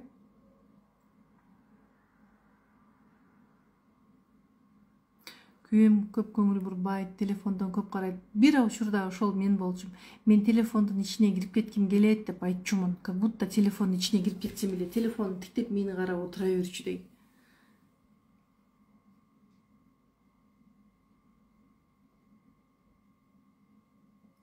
Мен өзүмө балдарымды иштеп сатып алам, балдарыма иштеп баарын сатып алам. Мага 1 сом бербей калды, жолдошумду ушунчалык сыйлабай калдым. 2 баламды алып алып иштейм. Боюмда бар, өзүм болсо телефон чукулап жата берет. Менин энергиям 0. Аял эркек болуп кеткенде үйдөгү милдеттин баарын алып алганда эркек диванчык болуп калат. Анткени энергиясы жок, диванга эле жетет энергиясы. Кудумба менин бир кездердеги абалымда экенсиз. Мен ушундай болгом го, 4 баламды жетелеп, баарын өзүм камсыздап, өзүм көтөрүп, күйөөмдүн алдында машинасы болсо дагы жеткизип кой деп туура айта алган эмес экенмин да. Даже машинасы турса дагы мен жеткизбей койчу. Төркүнүмө барсам дагы, больницага барсам дагы, көрсө ошондо туура сүйлөгөндү билбеген экенмин. Курска келсеңиз, иштейм анан. Менде акча жок деп, курска келдиңизби? Келип берилиңиз курска. Курстан жыйынтык болот, Алланын каалоосу менен болот. Мен Кудай эмесмин го, акча төлөп койсоңор эле чуп деп барып эле, сүф деп барып эле өзгөрүп кетпейсиздер да.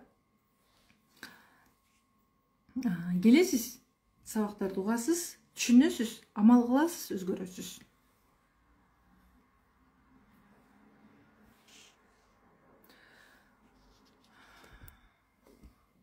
Темалар жагып атабы кыздар? Анан эмне кылыш керек? Таза жуунуу маанилүү кыздар. Жуунбай тургандагы абалыңызды караңыз, анан жуунгандан кийин өзүңүздү кандай сезесиз? Жуунуп, татынакай жаңыч кийимдерди алып, бүткүл денеңизди эркелетип, духи сээп коюңуз бир аз. Мындай өтө сладкий эмес, жеңил ароматтардан сээп алыңыз. Шүгүрчүлүктү көп айтыңыз. Күндө ич кийим алмаштырыңыз. Менструацияңыз келип турганда да тез прокладка алмаштырыңыз. Менструация чыттанбай. Тамак жөө маданиятын үйрөнүңүз. Биринчи видеого тартып алыңыз өзүңүздү. Кантип тамак жеп атасыз? Эркекке окшоп кетпепсизби, бүкүрөйүп кетпепсизби? Эмне жакпайт сизге, ошонун үстүнөн иштөө керек. Мен ушинтип калган турбаймынбы? Деп анан бирөөгө барып алып дагы мен өзүмдү ушинтип карадым эле телефондон, айланайын мен минтип калыпмын деп өзүң минустарын жайып, кимчөнтөй болбой, минустарыңдын үстүнөн иштеп өзүң. Кыздар, мага кызык болуп кетти азыр. Мен азыр силерге минустарыңдын үстүнөн иште деп алып, мүмкүн эфирде менден улуу айымдар бар деп алып азыр ойлоп кеттим да. Канча жаштагы айымдар отурасыздар? Мага кызык. Менде ачылды окшойт, өткөн өмүрүмө ыйлап атам дейт. Травмалар ачылды деп атасыз, Келиңиз жаным курска. Кыздар, окугум келип атат, кымбат болуп атат дейт. Арзан болсоң болот дейт, акча болсоң окуп оңолот элем дейт. Акчаны сиз Кудайдан сурайсыз. Вот көрдүңүздөрбү? Кымбат десеңиз, мага бул кымбат десеңиз, 2000 сом мага кымбат деп атасыз, 790 сом мага кымбат деп атасыз да. Меңиз бул акча буга көп. Буга арзан нерселер керек дейт дагы, сиз арзандан башыңыз чыкпай жүрө бересиз. Өзү арзан баа го кыздар. Мындан артык арзан болбойт. Анда айта албайм. Анда менин курсума келбей эле коюңуз анда. Акча кысыңыз, топтоңуз акча.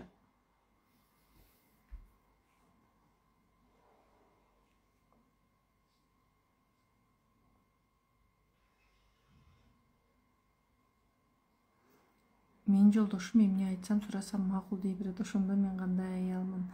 Эмнеге макул деп атат билбейм. Мен жигиттер менен эс алып келейин десеңиз деле макул деп атса, анда не то да. Бир жака барып келейин, минтейин десеңиз макул деп атса, демек сизге ишенет го.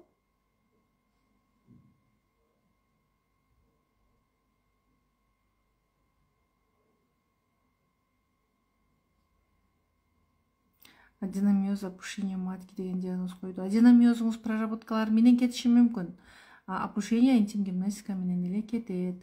Андан көрө катышкыла ойлоно бербей дейт. Мына канча айымдар жазды, мен катыштым, катышкыла, прого жазылгыла, мен өзгөрдүм, мен интенсивден деле өзгөрдүм деп жазып атышат. Менде мындай результат болду, ажырашайын деп калдым эле, биздин мамилебиз бекемдели деп могу жерде канча кыздар какшап жазып атат силерге. Силер акча бересиңерби аларга, же мен беремби? Казанын аш салып бересиңерби? Ушинтип отура бербей көзү ачылса экен деп аткан айымдар жазып атат, буну билиңиздер. Монтип наалган жашоодон чыгышсын, курска келсе чыгат эле деп ичтери бышып жазып атат.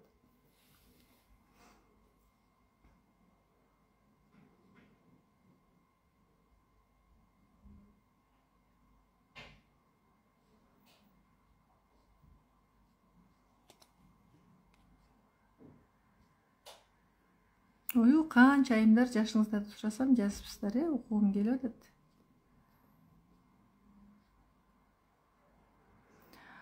Ооба, сонун жагып атат, темалар сонун. Эмне үчүн эркек киши аялдан биринчи шаг күтүшү мүмкүн дейт. Эркек алсызыраак болушу мүмкүн дейм кээ бир учурда. Анан кээ бир аялдар, эркектер бар да, аялсыз өзгөрө албайт. Кээ бир эркектер бар, аялы тултуюп, тескери тонун кийсе деле, ой катын болду эми, 5 саат болуп кетти, кел эми сүйлөшөлү деп аялын жазып алат. Анда эркектик касиети күчтүү. Эми эркегиңдин самооценкасы төмөн болсо деле жашап атасыңбы, ошону хан кылып алыш өзүңөн. Мен эркегиңди хан кыл деп мен силерди жертва кылбайм. Болгону аялдык табиятыңызды өстүрүп эле, тилиңизди иреттеп, анын милдеттерин өстүрүп берип, сиз эркегиңизди күчтүү эркек кыла аласыз. Эми бул сен күчтүү эркек кылып кой деген сөз эмес. Ал Кудайдын ролу оор. Биз Кудайдын ролун алып күчтүү кылам деп көп аялдар Кудайдын ролун алып алат да. Жана бир аял жазып өтпөдү, мен каталарын айтам, анан экөөбүз урушуп кетебиз. Ал Кудайдын ролу да. Сен мындайсың, сен дегендейсиң деп. Аны Кудай өзү түздөш керек. А сен аялдык ролуңда боло бер. Сабакка катышып, бирок сабак учурунда бошобой калса кандай болот дейт. Сакталат го кыздар. Бул жолку эфир мындай кыздар. 18 сабак бар Pro тарифинде. 2 сабакты түз эфирден өтөбүз. Калган сабактарды, даяр сабактарды беремин. Анан эң плюс сиздерге сабактарды көргөндөн кийин бир жумада бир жолу суроо жооп эфир кылып турабыз. Жана группадан да жооп беребиз. Көнүгүүлөрүңүздөрдү текшеребиз. Анан таңда чогуу дагы гимнастика жасайбыз. Таңкы гимнастика. Азыр проработка жасаганда кандай сезимдер болуп атат? Таңкы гимнастикада дагы сонун сезимдер менен үйрөнө аласыздар. Бир жумада бир жолу таңкы гимнастика жасайбыз. Көнүгүүлөрдү бышыктап аласыздар. Мына ошондо сиздерде мощный результат болот. 23, 33, 41, 38, 36, 41, 39, 40, 42, 32. Орто эң курактуу айымдардан ылдый бар экен сиздер.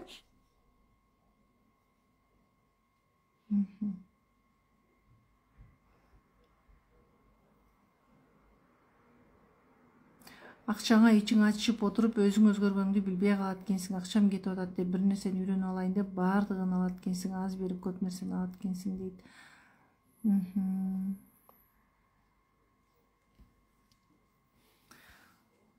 Кыздар, мен курстун сапатына, маанилүүлүгүнө жооп бере алам.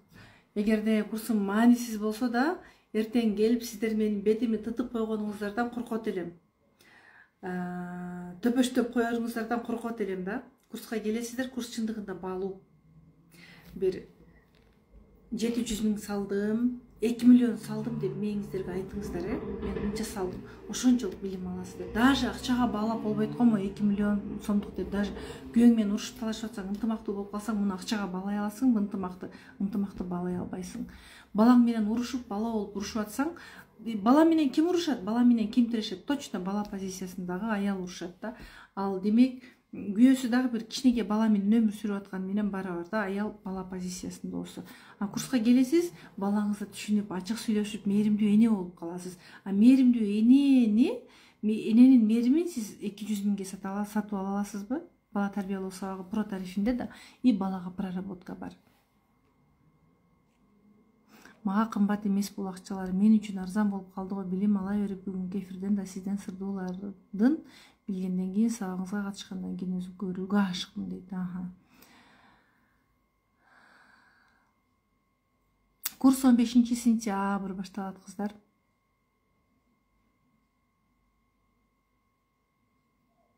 Алла кааласа 15 сентябрь башталат. Нарындан барып офлайнга катыштык, барып катышкыла арзан болуп атат өзүңөр үчүн дейт. Рахмат алтыным. Мына көрдүңүздөрбү?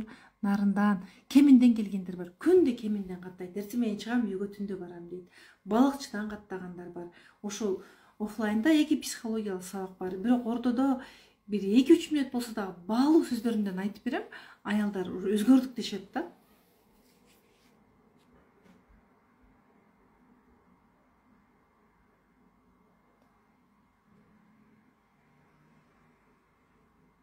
Мамилебиз жакшы болуп туруп эле урушуп кетебиз дейт. Бири-бириңерге туура мамиле кылышты билбей атасыңар. Төшөк жагынан жакшыбыз дейт.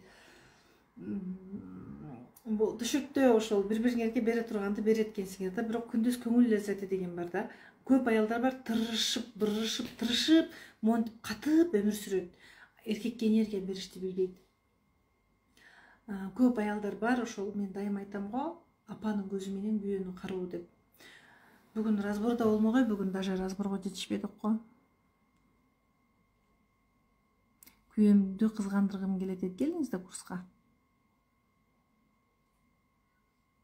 58 жаш, Pro 45-темин дейт. Рахмат, Алла разы болсун. Ошол улуу айымдарга дагы менден улуу эжекелериме сабактарым сиңимдүү болуп атса кубанычтамын. 47 жаштамын дейт. Сиз бүгүн интервью бердиңизби? Өтө сулуу болуп кетипсиз го дейт. Макияж, жана кирпик, чаптады. Ушундай жүйдөйм, мондай кирпиктерди азыр барып жууп салам. Бөйрөгүм ооруйт, гимнастика жасап калсам ооруп да таасир тийгизбейт. Гимнастикадан көтөрүлөт бөйрөк, оору басылат. Интенсивден жакшы результат болот дейт. Болот. Курска жаңы эмнелерди коштуңуз дейт. Жаңы алган билимдеримди улам берип атам. Флирт сабагыбыз дагы жаңыланып атат. Негизи көп сабактарыбызда өзгөрүү бар да. Жаңылануулар көп. Дагы да менин көзүм чоң ачылды го. Эркек ментор менен иштештим. Казакстандагы трансформациялык коуч Жасулан мырза. Менин устазым, теолог, психолог. Аябай мындай жеке иштештим. Дагы да көзүм ачылды да. Күйөөм акча бергиси келбейт, күйөөм продуктун экономдо дей берет. О, экономдоп атам деңиз да, өзүңүздүн билгениңизди кылыңыз да.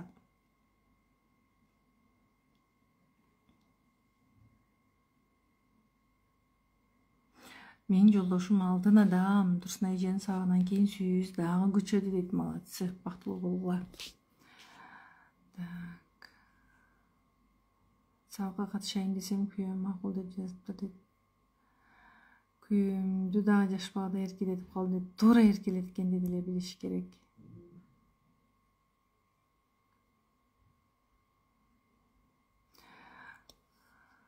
Күйөөмө жиним келсе сразу төшөгүмдү бөлөм деп атасы. Төшөгүңүздү бөлгөндө күйөөңүз коркуп кеттиби? Пожалуйста, жаныма мени кечирип койчу, мен экинчи кылбайм дедиби? Төшөгүңүздү бөлдүңөт, бир күн ошо төшөгүңүз өмүр бою бөлүнүп калбасын. Төшөгүңүздү көтөрүп кетпей, жанында жатып кала бериңиз. Мурдуңузду көтөрүп, төшөгүңүздү көтөрүп кеткенде эмне болду? Кайрадан бир күнү көтөрүп келип жатып каласыз. Эмне пайда табасыз? Күйөөңүз артыңыздан барып алып келди. Алда бир күн тажайт жата берсинчи дейт. Анан күйөөм качан чакырып кетет экен мени деп күтүп жата бересизби? Төшөк ошентип бөлүнөт да. 50 жаштамын дейт.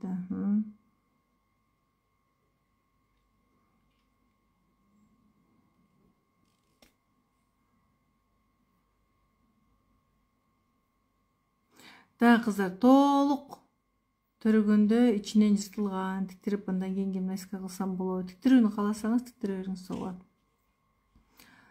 Так. Менин жолдошум такыр эркелетпейт, төшөктү да малдай эле калай берет дейт. Демек сиз өзүңүзгө ошондой карайсыз да. Дал ошондой карайсыз. Болбосо, мына сиздин күйөөңүз төшөктө сизди малдай колдонуп койду, эми бир сулууну көрдү. Адекваттуу, билимдүү, сүйлөгөн сөз ордунда, өзүн аябай жакшы көргөн, эркекти да сыйлай билген, инсан катары кабыл ала билген, критикалабаган адамдарды. Аял менен бир төшөккө жатканын элестетиңиз. Просто элестетиңиз.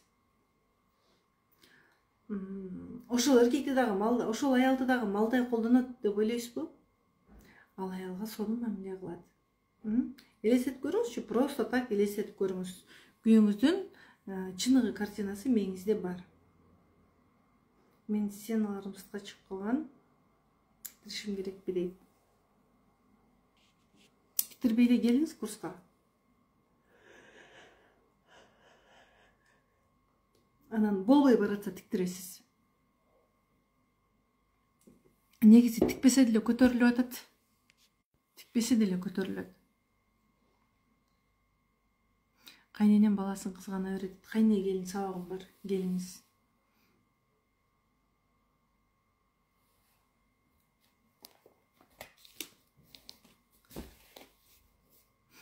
Ошол кыздар анан тамак жасаганда дагы өзүңүздү жакшы көрүп жасаңыз, көчөдө бассаңыз дагы, үйдө жүрсөңүз дагы, идиш жуусаңыз дагы, плесостогон аялдар плесостон биринчи оозу кетип калат.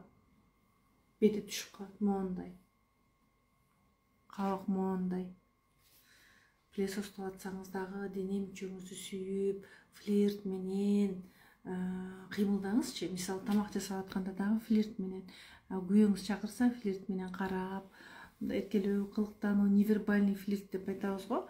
Бир аз мындай жооптарыңызды оңдоп, жаштарыңызды оңдоп, бул да флирт го. Мисалы күйөөңүздүн жанына кирип, азыр кантип киресиз? Мындай флирт жасайсызбы? Мындай бир аз эркелеп, ох деп, чарчадым деп отуруп каласызбы? Кызым менен кантип мамиле оңдойм, ал 23 жашта, травмасы көп дейт.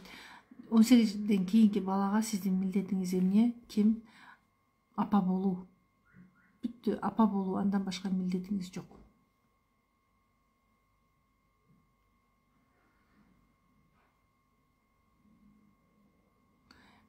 Жети айдан бери бөлөк жатабыз, эркелетмей бири-бирибизди көргүбүз келбейт. Бирок экөөңөр тең бири-бириңерден кайтарым байланыш күтүп анан жашап атасыңар да.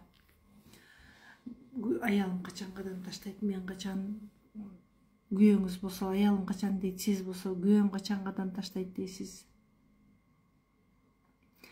Гимнастика за гипматиге болобу дейт, болот. Флирт деген сөзүңүз кызык болуп атат. Ооба, флирттин түрлөрү бар.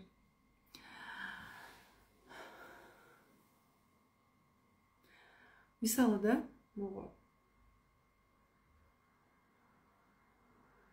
эндометритке да жакшы таасир береби дейт. Ооба, эндометрит болсо жакшы таасир берет. Лечение алыш керек, бирок сөзсүз. Эндометриоз болсо айрым көнүгүүлөрдү жасабай коюш керек. Эндометритке сөзсүз лечение кылыңыз, плюс гимнастика кылыңыз. Жолдошум төшөктө жагымдуу үн чыгара албайсың дейт, оргазм албайм. Качсам жармашат. Как раз төшөктө жагымдуу үн чыгарганды курста бар, үйрөнөсүз. Төшөктө өрт аял техникабыз бар. Кантип сиз деп койсоңуз эле жагымдуу чыгып кетпейт. Аны үйрөнүш керек. Өнөр.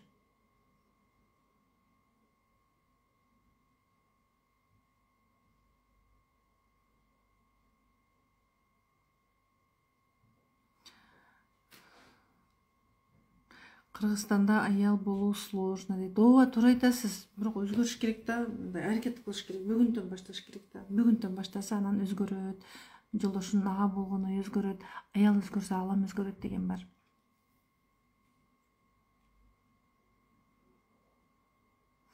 Кыздар, давайте мындай кылайлы. Суроолоруңуздар аябай көп экен. Мен баарына жооп берип отурайын десем, уже 11:30 болуп кетти го.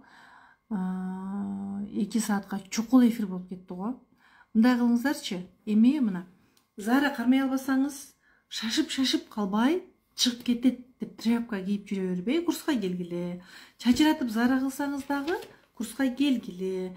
Жадыңыз түшүп калса, жертва болуп жадың түшүп калган эч убакыт жок. Каяктан тиги баланы карайсың, тамак кыласың, анан убакыт деле болбойт да деп жертва болуп жүрбөй, курска келгиле. Жадыңар төмөн түшүп калса, менин айым сыры курсум ошол айымдар үчүн.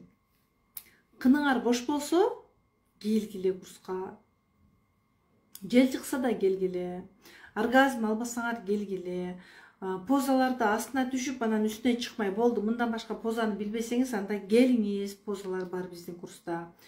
Туура үн чыгарганды билбей, үнүңүз назик болбой атса да келиңиз курска. Дагы төшөктү ача албай атсаңыз, оргазм албасаңыз келиңиз. Чачыңыз түшө берсе, курсагыңыз чыгып кетсе келиңиз. Энергияңыз жок болуп атса келиңиз. Запоруңуз бар болсо, геморроюңуз бар болсо да курска келишиңиз керек. Выделение болсо, труба жабылып калса, спайк болсо, загипматика болсо да келгиле курска. Кече интим гимнастика жөнүндө айткам, кечеги баракчадагы сабакты көрүп чыккыла. Ошол кыздар. Курска келип, анан курстан жакшы үйрөнөсүздөр. Анда эмесе, кыздар, 15 сентябрда курстан жолугушканча. 15 сентябрда курстан жолугабыз. Могу номерди жазып алгыла. Же директке жазгыла.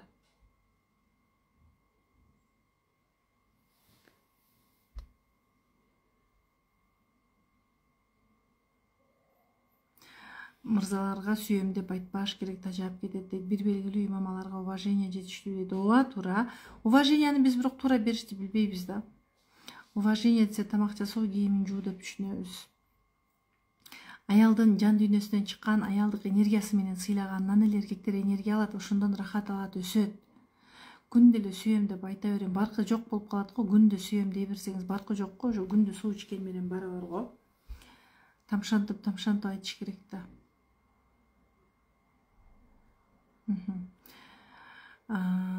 Прого бөлүп эле бул боюнча кыздардан сурайсыздар.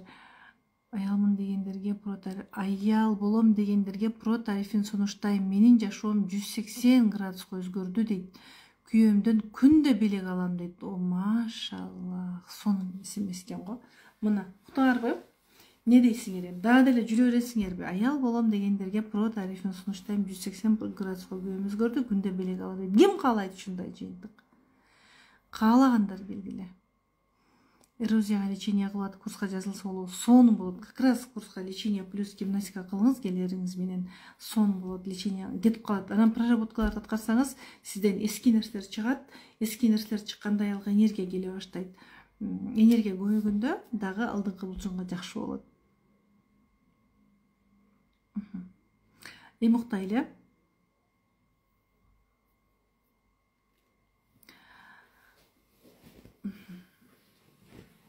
Уктайлы эми.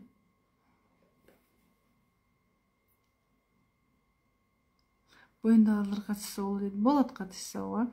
Айтмакчы кыздар, эртең пробный урок болот эртең.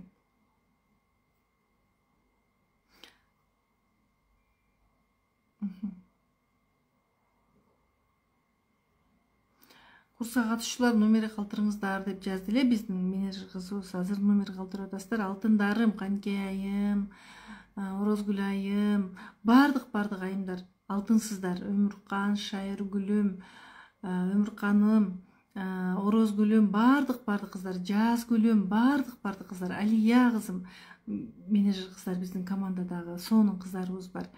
Жаннат, алтын кыз, бардык кыздар. Нурзат, барыңыздар алтынсыздар. Бардык кыздардын атын айтып өтпөдүм, менеджер кыздарым көп, Аллага шүгүр. Бардыгы биринен өтүп бири сонун кыздар. Гүлбарчын, Зирек алтын кыз, бардыгы ушундай бир сонун кыздар бар бизде иштеген командадагы.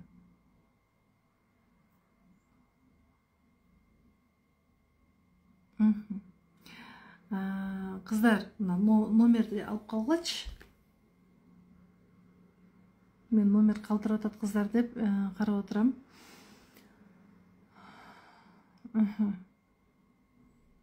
Кыздар, аял болуу оңой эле, болгону аракет керек. Алтындарым, кыздарымна, Шайыргүлүм, Өмүрканым, бардыгы жазып атышат. Жандарым, кыздар. Кыздар, менин курсумда, менин өмүрүмдө көп проблемалар болду да. Эми мен апамдын көзүнчө да күйөөмдөн таяк жегенмин. Кааласа күйөөм уруп басып кетет эле да. Айттым го, күйөөмдүн алдында машина боло тура, мен балдарымды өзүм төркүнүмө алып барчумун. 4 баламды бирин көтөрүп, бирин жетелеп, экөөнө чоң 2 пакетти көтөргүзүп коюп.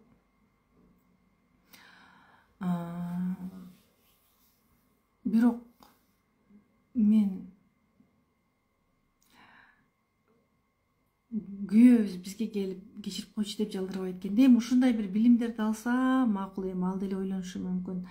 Азыр эми Аллага шүгүр, ушул алган, Алла берген билимдерим аркылуу мен көп нерсени өзгөртө алдым.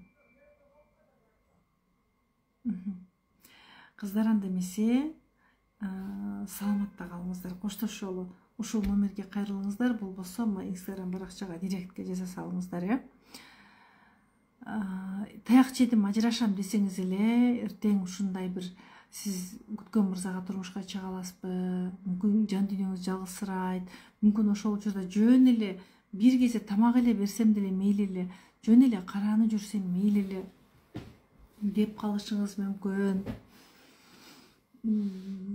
Аял балага чырмалат, эркекти бала кармабайт.